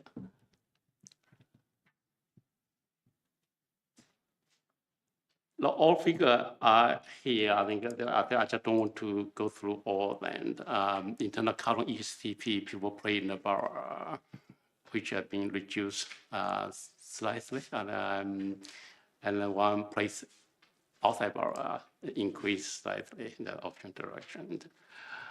One thing I very pleased to report back every time I come to this meeting, I thought I was going to report very low 20-week EHCP assessment completion rate.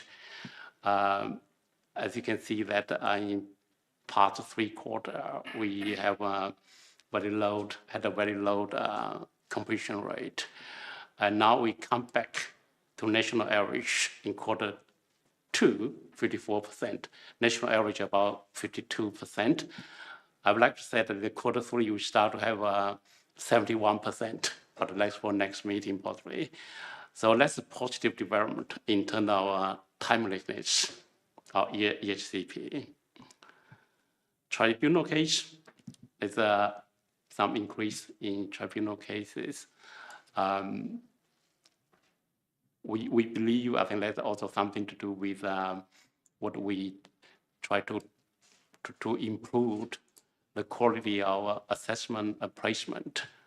And also we in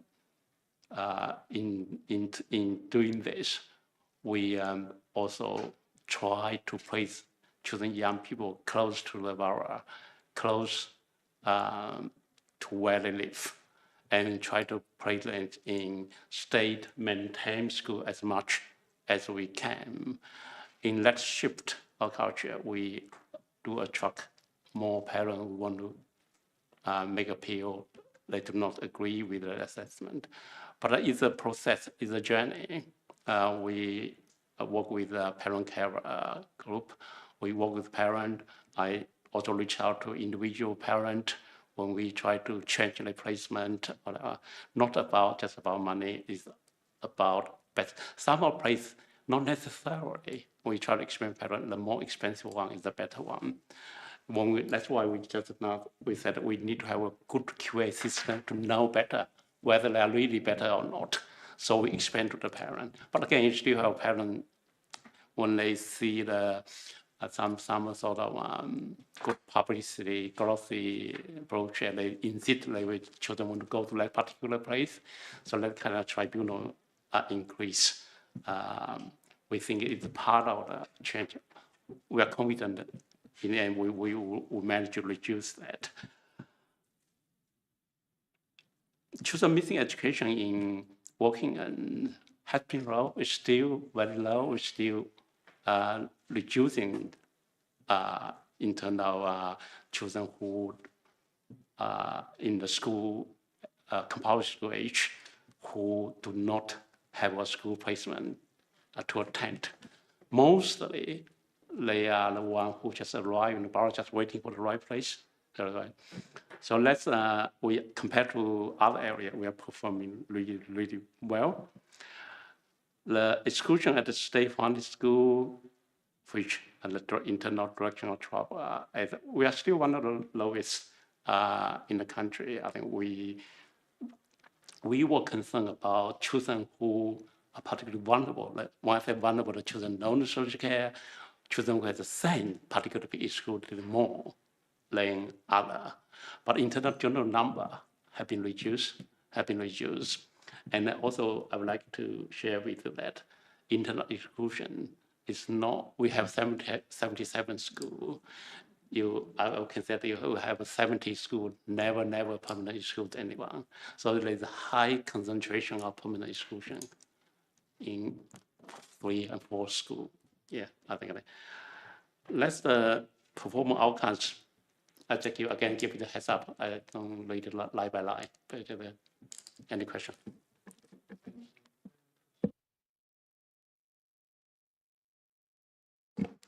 Do you know why the numbers out of the borough has increased? It's just a need. It is unlikely to be some of your. Sorry, yeah. It just, although I said that we will encourage children to stay in borough as close to their home as possible, in maintain sector as possible, but sometimes they are genuine need. They have to be placed. Their need can only be met by a provider who are not located in Wokingham. So one time like that. So does that mean, it means like, do we have vacancies within borough, but the request is to be placed outside borough based on needs? Is that what you're saying? Sorry, I So missed what that. I'm saying is, means for placing children outside borough, does that mean that we don't have places in schools within borough? Yeah, it's not somehow not just a place. It also let provision meet a particular need or not.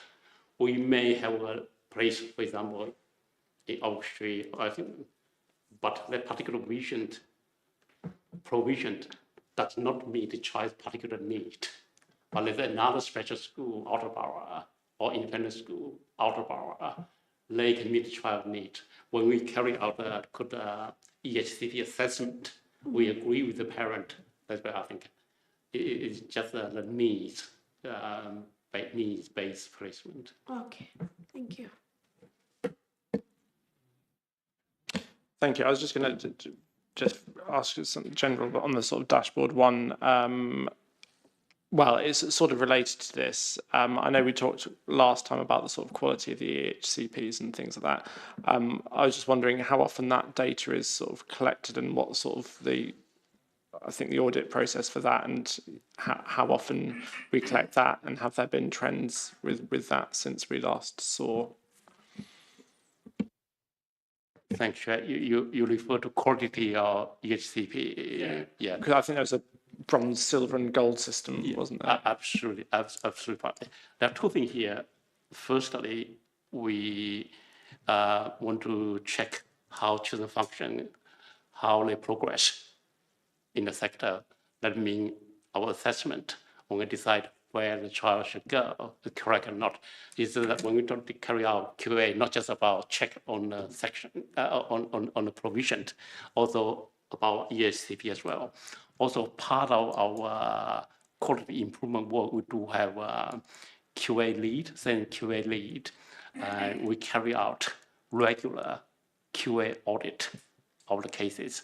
Recently, you also may have heard of, we have a banding review. You may have heard of banding review government tried to do, they couldn't do it, then we tried to do it ourselves locally.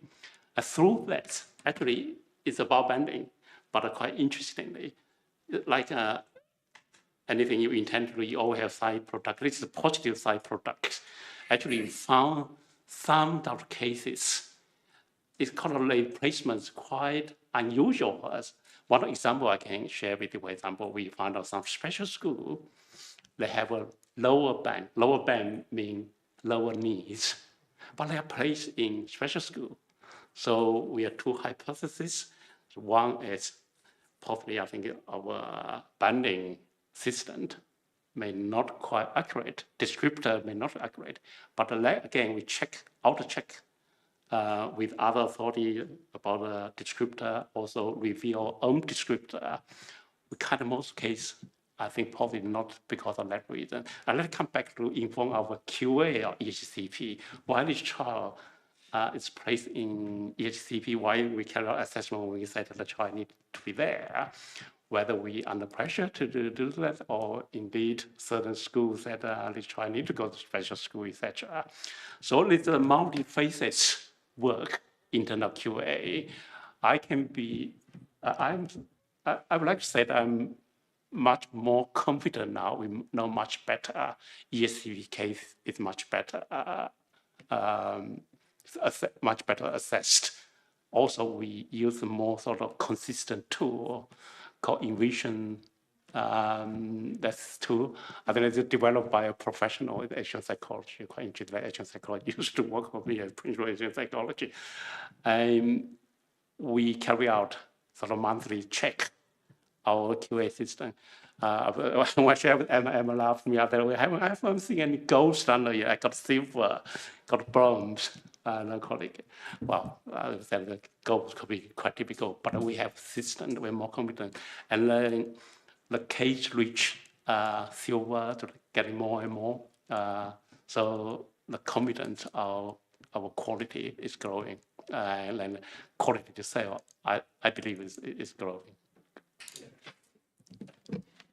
And I think your question was how often are we monitoring? So as Ming said, on a monthly basis, and we have a data report. There is a multi-agency send assurance meeting that happens that then reports into the Send Partnership Forum.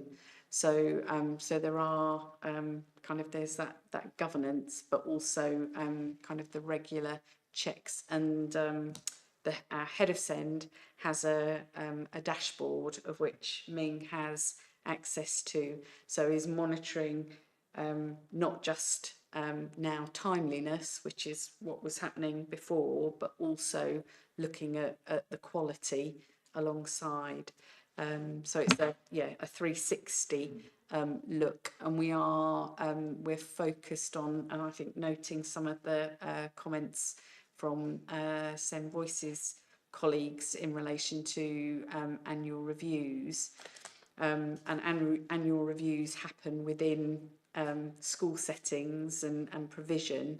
So that need to work across the whole system to make sure that those improvements that we're noting in terms of EHCPs are then following through as children grow and develop into those plans that grow and develop with them. And that's work that we're doing across the partnership to improve. So that quality assurance is on the annual reviews as well as the, I guess, the initial EHCPs as well. Yeah. Yeah, I think they intervene. I think individual EHCP case QAs also tell us something. Through those individual case audits, multi-agency audits, in Region 360 audit, we identify annual review is the area we must focus on. Is the area we need to spend more resources on.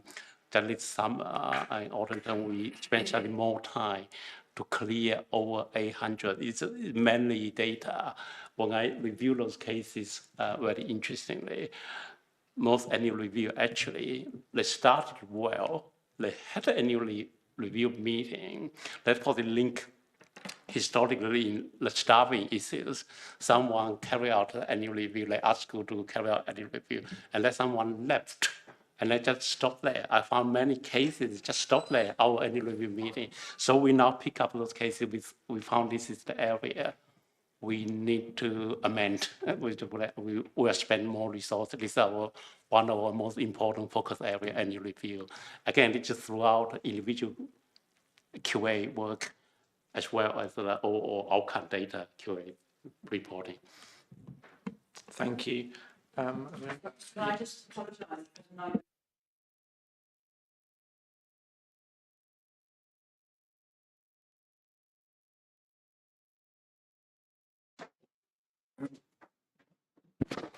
I'm trying to understand this direction of travel of the HCP placed in the borough and placed outside. One is going down south, the other one is going up north. Is there a relationship? Yeah, in some relationships. Yeah, internal relationship. Of course, I think you have this month, you have more place out of our embarrassed one will be reduced. That kind of relationship is there, but I think it's not clear cut. It's about need. It's about need. Someone have to place it out of borough. They have to be placed out of borough. It's not just a sort of substitute our equivalent things. So the internal number probably is some correlation there, but internal need is not connected. Sorry, so when the number drops from 1343 to 1298, where's the difference gone? Sorry, I missed that question. I'm looking at dashboard 1A. 1B. 1A, children with EHC plans, EHCP per 10,000. Page 47.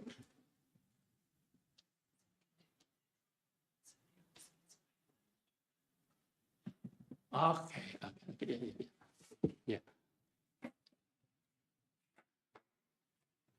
This is just this is a person number that chosen. Some of them they are very. I don't have exact figure. Some of them can because they need already be met. They reach certain age. Yeah, they reach level, and while the other, I think it's purely just they either move to another setting, probably move to out of borough setting or whatever, because they need the proof can no longer be met in that in borough setting. They have to move. Yeah, there's various factors behind that. but I can give you the exact figure at the moment. Again, if you're interested in that, we can find out more. I'm not asking for figures. I think you've already answered the question that a decrease means needs have been met. And they no longer need EHCP, so that makes sense to me.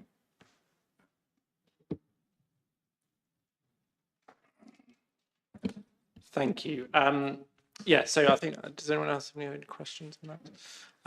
Thank you for that. I wonder whether we could just add with a recommendation with that. I think we mentioned it before, but whether we could have some of the quality of the EHC thing as a dashboard item on that as well, added on that first one as a separate one. I guess if you have the sort of data already, I think that would be useful to add on to that as a fourth dashboard item, so we can sort of see the trends with that going on. I think last time, Chair, we reported it in the body of the report. Yeah. I think there'll need to be some work in terms of how that is presented in terms of the overall data. It might be a separate appendix, but yeah, we can certainly look at how we do that consistently. Yeah, I think it would be nice to have that as a regular thing, so we can see the trends from it, because I think that's going to be really important. Yeah. What I would like to reflect, Chair, and that's part of the problem with the timing, is that it's only been 7 weeks since the last overview and scrutiny. So hence why, in terms of the data reporting, you're getting a lot of what was presented back in September, because we haven't tipped over into the update from the next quarter. And so you might, in terms of the routine of the meeting, be reflecting still on, we might not have had another audit in that period. So just to explain that. No, that's okay. That makes sense. Yeah. I did add a sentence in the first part of the report to set exactly what Emma just said. I would like a member to remember. Probably we will work with Louisiana Democratic Service to line up a reporting period and with this committee period. So we want to make the data more meaningful. Otherwise, just repeat last time or just no data. Yeah. Thank you. Okay, we'll move on to the next item if there are no further questions. Thank you very much for those. So we move on to 46, which is social care update. So I need to apologise just in terms of Estelle Kellaway and Carrie Mark are on leave today. So just in terms, so you have me and Adam, who will be kind of covering. As with the last report, in terms of, we have noted the short time between last time's meeting and this meeting. So much of the update is the same, but kind of fair to say that there is substantial work that is happening in relation to the reforms, engagement with our staff, engagement with children and families, in relation to seeking feedback to in terms of what the system of family help needs to look like going forward. And this is on the back of national directive, which I think are probably the largest changes in relation to the way in which children's social care and that early intervention system works. Supporting a much more integrated offer with which will touch on children and families with children with special educational needs and disabilities in terms of that wider support. So making for a seamless system to support our children and families. I think during this period we continue to see a higher level of need for services and for statutory services, which is really making the case for being able to look at our offer for children and families in terms of early intervention. What this report does update on is leading in, so members will be aware that we are in the window for our next ILACS inspection, and Wokingham has been assessed historically as requires improvement and inadequate for about the last 20 years. So we are hugely ambitious and wanting to achieve a much better grading for our children and families. And the mantra is, if we get things right by children and families, then we'll do right by Ofsted. We're not doing it because of Ofsted. And similarly to the system that has been implemented in relation to the quality of EHCPs, we are routinely auditing cases in relation to work that's happening within our children's social care teams, and using that information in relation to what's working and what's not working so well for families and for our practitioners to really close that learning loop. Because in terms of being an effective system, you always have to be improving. You have to be knowing kind of the quality of the work, the quality of the delivery, the quality of children and families' experiences. And I think as when we were hearing from Will Smith about the need to look after your staff, you know, they are our greatest resource.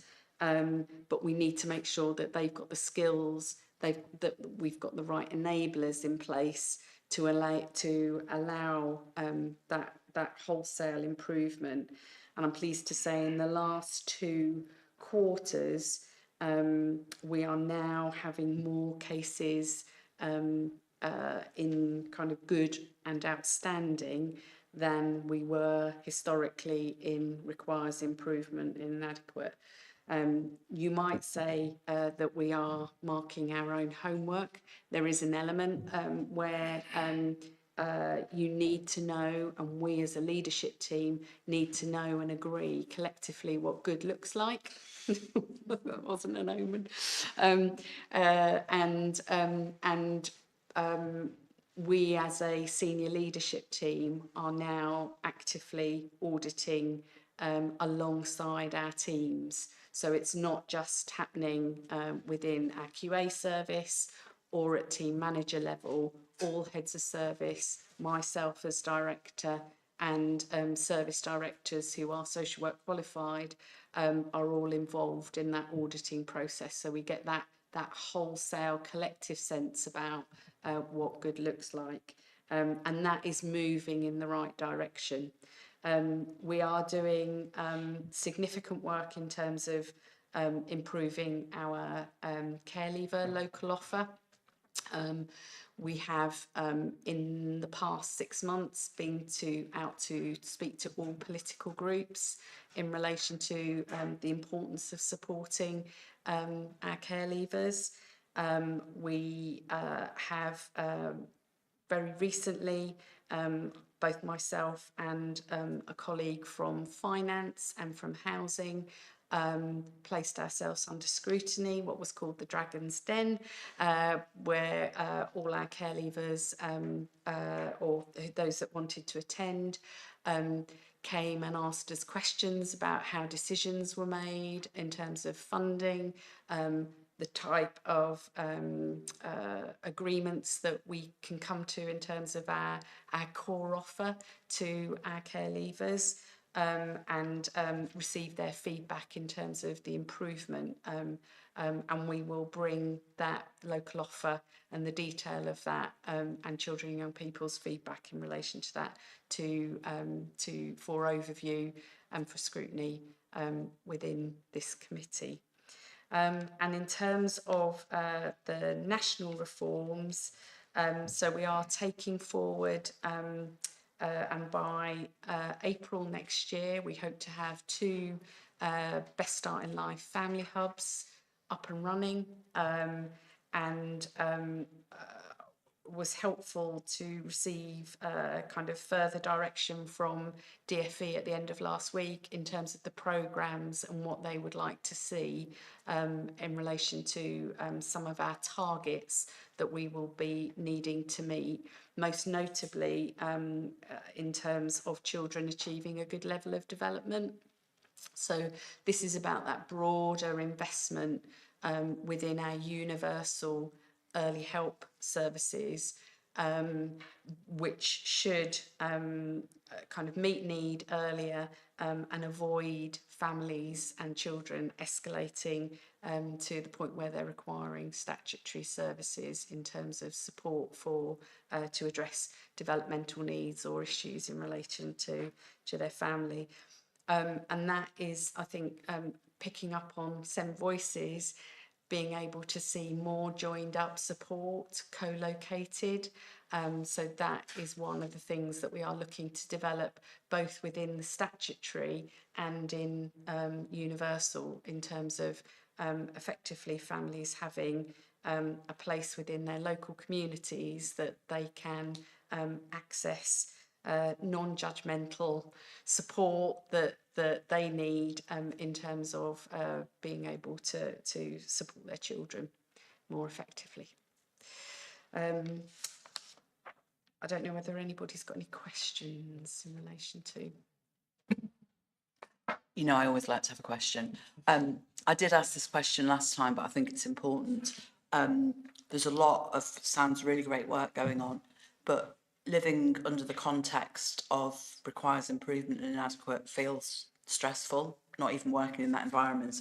And then you overlay the national reforms. So I just wanted to do that check-in piece again around staff well-being and balancing enough pressure with not too much pressure, and how we feel around that. I think it's a really good question, and it's one I regularly am reflecting on as our staff are our greatest asset and resource. I think it's working with our teams. We have, and also recognising, I think some of the things that were said earlier, that change can feel, you know, some people will embrace change. For others, that might feel more difficult.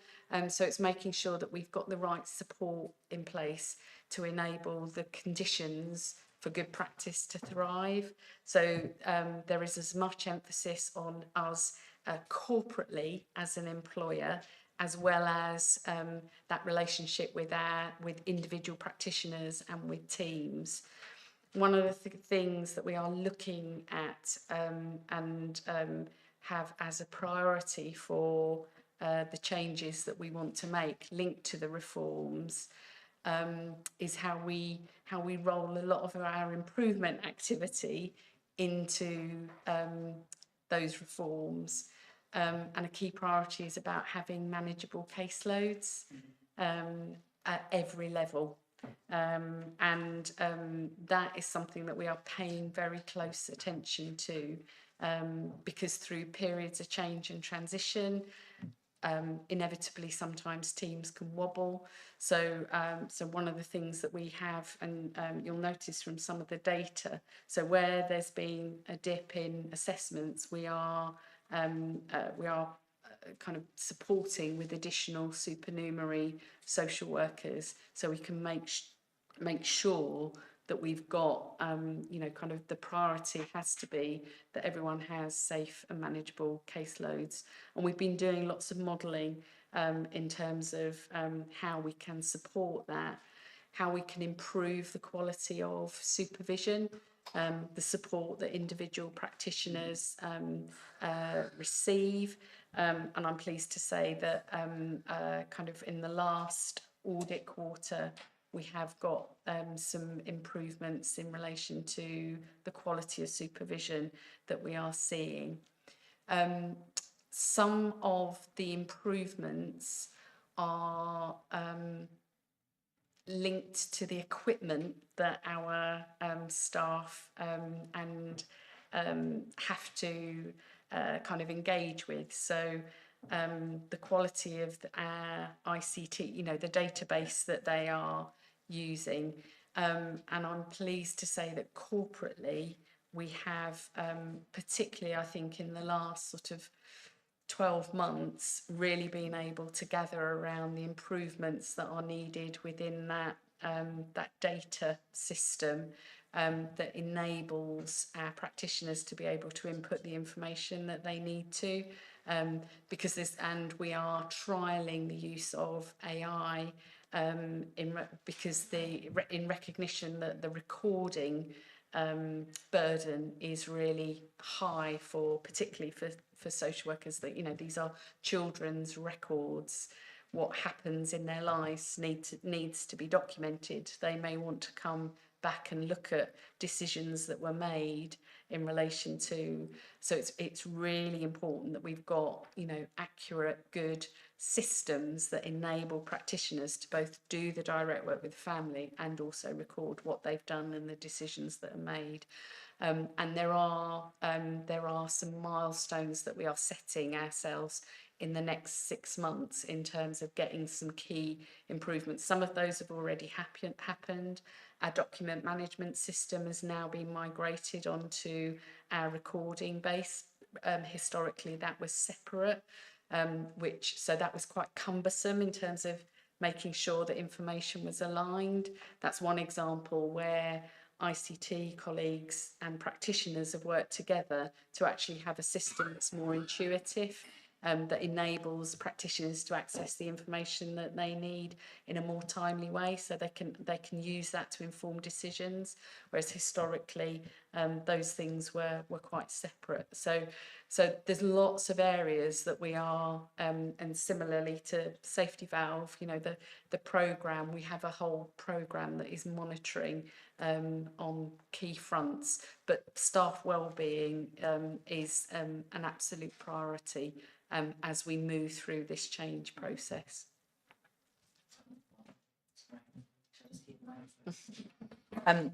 So my other question was around, you were talking about assessments moving more into good, from inadequate to good and outstanding. It's all about progress, not perfection, isn't it? What would be the core number to being good for you to feel we are now good in that area, and how far off are we, do you think? So I wouldn't want to speak for Ofsted, but no, but in your mind, in my mind, I think it's that we are over subsequent quarters that we have more statistically in good, so over 50% in good than we have sitting in requires improvement or inadequate. Certainly we're seeing the numbers of cases that are assessed as inadequate shrinking, and which is pleasing to see, and requires improvement.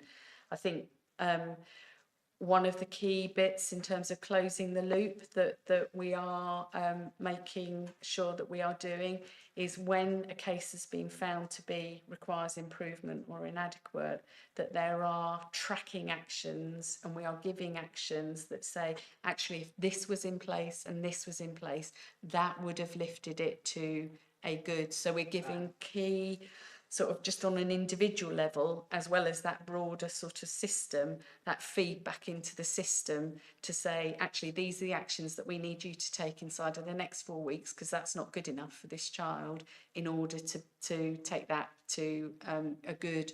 And then those cases are being re-audited to make sure that those actions have been followed through. I'm hoping this one's a typo. Under care leaver and local offer, in the first paragraph towards the end, we talk about including parenting support. And we talked about, actually, could we take the ing off, because it sounds a bit like parent blaming, that parents need to understand how to parent rather than actually it's just supporting them. It's one of the feedback we've had from our families. It's really important that it's parental support rather than parenting. Yeah, makes a huge difference to them. no, thank you. Thank you. I was just going to ask about, you talking about the Best Start early help hubs. I was just wondering if you knew at the moment where they might be. Yeah, I know there's 2 you mentioned. And is the plan that they will be helping families which are already known, or we're already sort of targeting, or are they reaching out to new groups which we're not currently supporting? Both. Okay. I think these are services that need to be available for all families, and I think in recognition, and I think as parents, we all need support at different stages, and sometimes that support is available, for those families that are those parents that are fortunate to have close family links and proximity, but not all parents and children have that support readily available for them. So I think having that universal offer, one example of making services more accessible for all parents is that we are our registry office will be coming into our family hubs in terms of so that people don't have to travel into Wokingham in terms of new birth registrations. That's one of the things that we're going to be piloting, because I think it's also about recognising, sort of breaking down some of those barriers and recognition that this is for all parents and children, not just for those with additional needs or who might need statutory support. In terms of the areas, which is so I don't think it is any secret in terms of what we are and where we are developing. So the first two sites, and this is linked to kind of analysis in relation to need that we have and feedback from kind of for families and from agencies. So looking at Wokingham Town as one of our first, and Woodley as the second, and then a third is in development. So it's likely that there will be a third area, but that's still kind of up for discussion, but likely to be in the early area.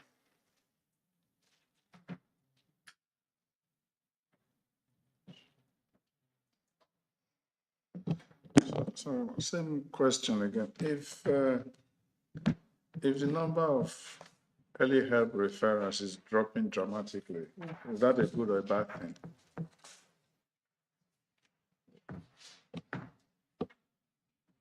One of the things that we want to do with an improved system is that there are more children and families receiving help at early intervention levels, targeted early help, and also within the universal. But so I think there is work for us to do in terms of the development of the broader helping early help offer. The figure has been impacted by some resource challenges, particularly thinking about Q2 in relation to the capacity within the early help service to meet some of the need. And one of the areas of focus that we have been working on is putting some additional support into our multi-agency safeguarding hub from early help workers, so that we can tackle those early problems for families at an earlier point. But we would anticipate, with some of the changes that we're making, that level should be increasing in terms of more families being supported at early help stages. So in summary, a 370 drop to 261 is not a positive, it's a resource constraint. I think similar to the last question, it may be there's an element of resources, but it's also about need. And what you may have within that period is more families presenting with a higher level of need.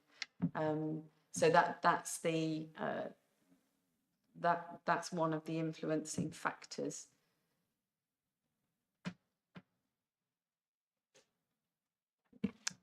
Thank you. Oh, yeah, Charles.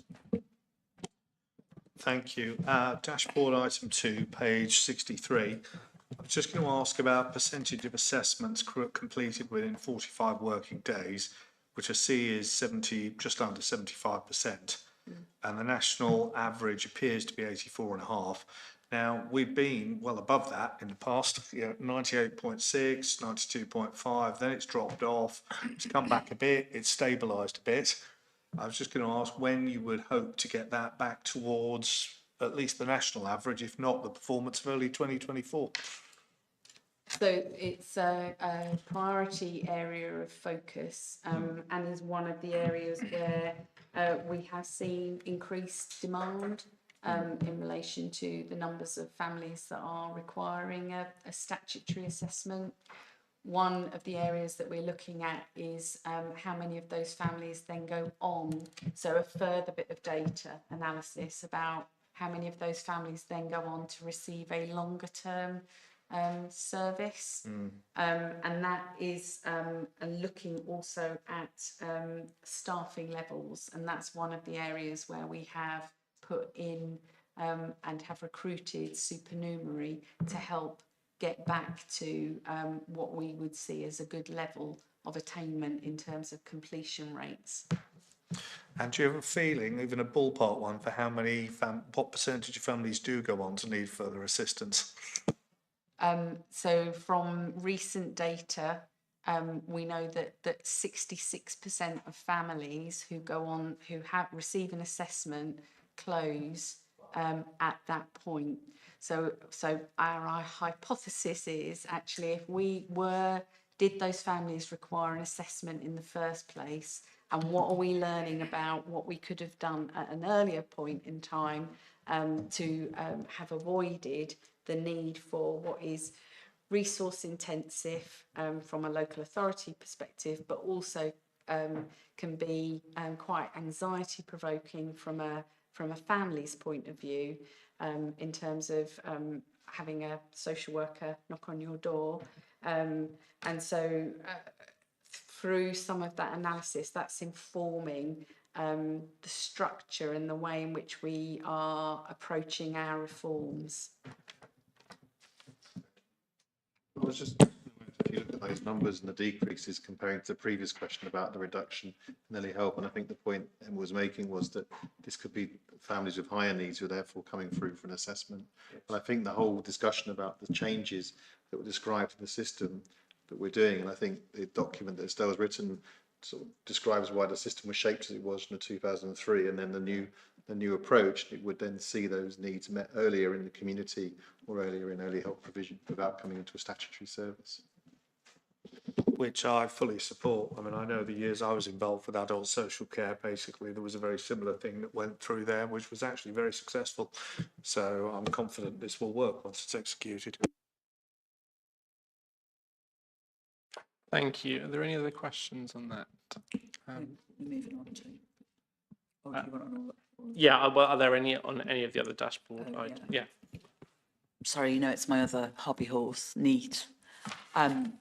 I know the numbers dropped a little bit, but it just worries me that we have that many care leavers who are neat, and I'm not questioning that we're doing all we can, because I'm sure, but what do we do? So following on from our focus visit last December, which made some recommendations, additional resources were provided for a virtual school.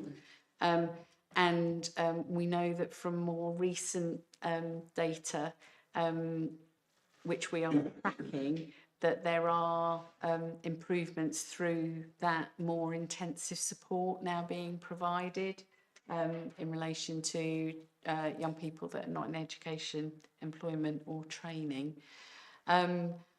It's something that we track, and we know, because we don't have large numbers. They're relative to the size of Wokingham. So each of those young people is known. There are some issues that sometimes mean that it might be that a young person is a parent. It might mean that a young person has some mental health needs that we are supporting in terms of not being able to access or it not being the right time for that young person. But all of the work and the wraparound support delivered from Here For You service, delivered from the virtual school is tracking. We have increasingly been providing opportunities within Wokingham Borough Council for our care leavers in terms of shadowing opportunities and mentoring and support. In addition to, we now have our young experts, of which I think we have 4 young experts that we employ as part of that getting into work, but equally at the same time they're giving something back to us in terms of feedback and help in terms of policy and development of services. So there's a real sort of mutual exchange in that. So working with services, there are Ming is working with skills in place and growth. So that we are specifically looking, and you will be aware that we made care leavers a protected characteristic in January 2024 to work more broadly with employers across the borough, as well as in Wokingham Borough Council, to provide more opportunities for our young people to get into work and training. So could we maybe, I mean, obviously you can't go into the details because it's individual people, but could we maybe get an idea at the next meeting of those that we know it's not an option, it doesn't like, so we get a feel for what the real number is? That would be really useful, I think. And it would be, so we track them in relation to our 16, 17-year-olds, and then in terms of age bands, so there are particular age bands where we're having more success that would be than good in to know others. as So, well. I think that breakdown would be really helpful. If you think it's starting to compromise individual, then obviously anything not, less than 5 we wouldn't report on. But yeah, we can. If we could get a feel for that would be good.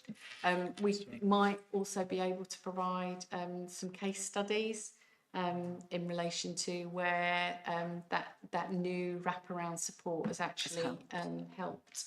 And it might, I don't know, just thinking about whether any members, maybe not for this public meeting, but if people would like to meet with some of our young experts to talk about their experiences, that would also, we could also make that available. I was going to ask as well, kind of related to that, I know we talked when the Send Youth Forum came about sort of employment opportunities in not just within the council, but their sort of partner companies, like things like Places Leisure, and I guess there's other thing. I think someone suggested like some of the cafes like at Dinton Park, you know, are those other avenues we can look at in terms of supporting them in that just step up into a job or something like that, or training opportunities? It might be helpful to have colleagues from Place and Growth come and join in terms of that presentation around needs more generally. But because I mean, we've got the skills. Try to find, I think, to have 4 plan to have a skill employment policy, the 2 things linked together. It's very important. To have a sort of system-wise approach. So some of that will be in the skills and employment. Yeah, probably on that. I can't find exact date. I think it's next meeting. I think it's next meeting. Yeah. Okay. Yeah. Perfect. Thank you. Are there any other questions on any of those other dashboards? Thank you. So I think we can include in the recommendation just sort of capturing some of those points that we've made there in terms of the data, and then some of those will be coming into the skills and employment strategy as well. Some of those points. Thank you. So the next Next item is the executive member update. So I'll hand over to Prue. Thank you. So I've got a few small things, just everything else has been covered already in the meeting. So the school organisation plan is coming to the executive in November, so it'll be published next week, later this week. So it'll have there's a lot of information there. It covers early years, primary, secondary and post 16 and SEND. And it's the first time we've put everything together in a single document. So it actually enables you to see the totality of our school places and how we're dealing with them.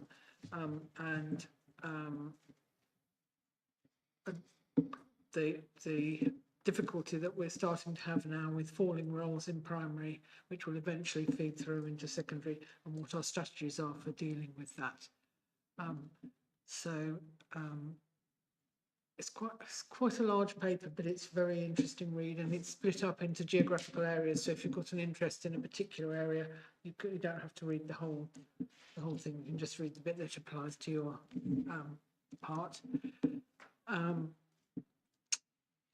The Children's Services budget is being prepared, and it's going to Community and Corporate, is that the right one? Yes, on the 25th of November to be looked at. It's a bit, I say, we're trying to shoehorn not just a quart into a pint pot, I think probably a gallon into a pint pot, but the officers are doing a remarkable job trying to match what we need to do, given all these reforms and the difficulties around SEND and so on, to match it to our available funding, and that will have a good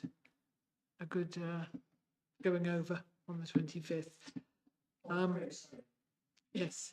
In the budget things, I was at the last, I can't remember the name now, I sit on it. Yes. And we looked at place and growth. Yeah.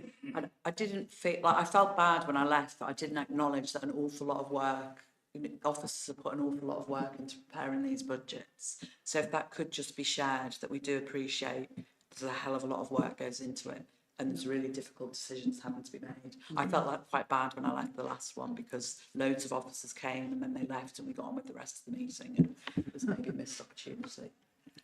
Yes. Yeah. I still am. So it's a bit difficult to put that budget together, given that the government has delayed the SEND white paper, and it's delayed on the schools stuff. So we don't know what's going to happen. We won't know anything until the new year, which is getting a bit late for putting a budget together that you've got to approve in February. And we just don't know what's going to be in them. We've got a sort of wish list, I suppose, and one of them would be that the interest payments for the deficit on the DSG get rolled into the deficit rather than falling on the council taxpayer, which is what they do at the moment, which is a relatively straightforward thing. But do we think we'll get it? I have no idea. I don't know. I think the government are clearly in some difficulties with SEND because they haven't managed. It's been delayed and delayed and delayed, and it's a really difficult thing to deal with. Whatever you do with it is going to be quite a complicated dance. Somebody will be upset somewhere, can bet. But we think the thrust is still towards mainstream inclusion. But exactly what form it will take, I don't know. But that matches with what we're trying to do anyway, I think. So there won't be a drastic change of direction, or at least I hope not. But so we don't know. By the time the 25th of November, we won't know any more about how much money we'll actually have than we do now. So it's not terribly helpful unless something comes out in the budget. And we don't know. The other thing I wanted to say was about the Youth Parliament. Last week was I forgot what the name of it is, but the Young People's... That's right. They went to Parliament and had their debate, and I'll find the link. We can see our youth MP talking in a debate about health. Yep. So we'll get that circulated.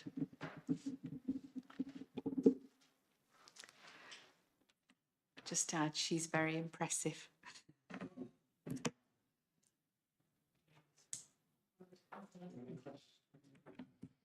I was just going to very briefly ask about the school organisational plan. So it's all about is it sort of incorporating lots of the things in terms of place planning strategies that we've seen, but just Yes. as a larger document amalgamated together.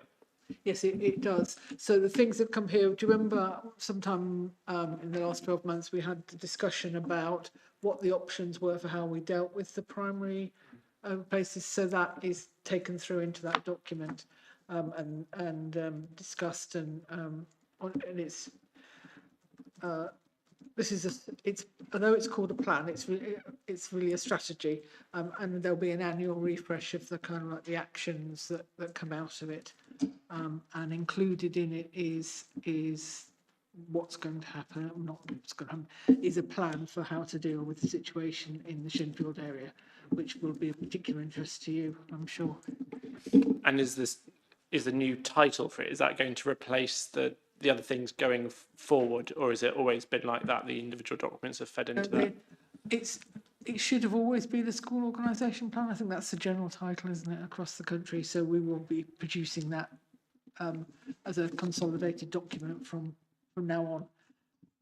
Then the modelling is so much better now that we can predict much more with much more confidence, which enables us to do it. Well, not us, them, the heroes in the officer team, to actually have some confidence that their forward projections are reasonably accurate. It will need to be refreshed, but they got it pretty spot on this time, and so we can actually look forward several years into the future with some idea that we've got at least the ballpark right. Thank you. Are there any other questions for Prue? Thank you very much for that update. So we'll move on to the next item, which is 48, which is the forward programme. So we've got the, are there any comments on the forward programme for the next meeting in January? And then the following one in March? No. And then there's some unscheduled items here, but I think when we look at the forward programme for the following year, those will form that. I know one of the things we were talking about before, the impact of the changes on SEND services, obviously we'll wait for that white paper to be published to work out when we'll put that in. And I think maybe to add to that, the unscheduled items for now would maybe be a follow-up on the Oak Bank update that we mentioned, but we can maybe when we're planning the following year see that. Any other comments on the forward plan? Nope. Okay, we'll move on to 49, item 49, which is the action tracker. So the circulate the list of youth council. So I think we've had that list circulated around. Has everyone received the events and things? Yeah. Then developing KPIs for the strategy. So that, yeah. That's linked with, yeah. Apologies. That's linked with the KPIs that we're developing linked to the national reforms. Okay. And we have a first draft of those, so we can bring those for overview in the next children's social care update. Perfect. Thank you. Then those other ones were completed.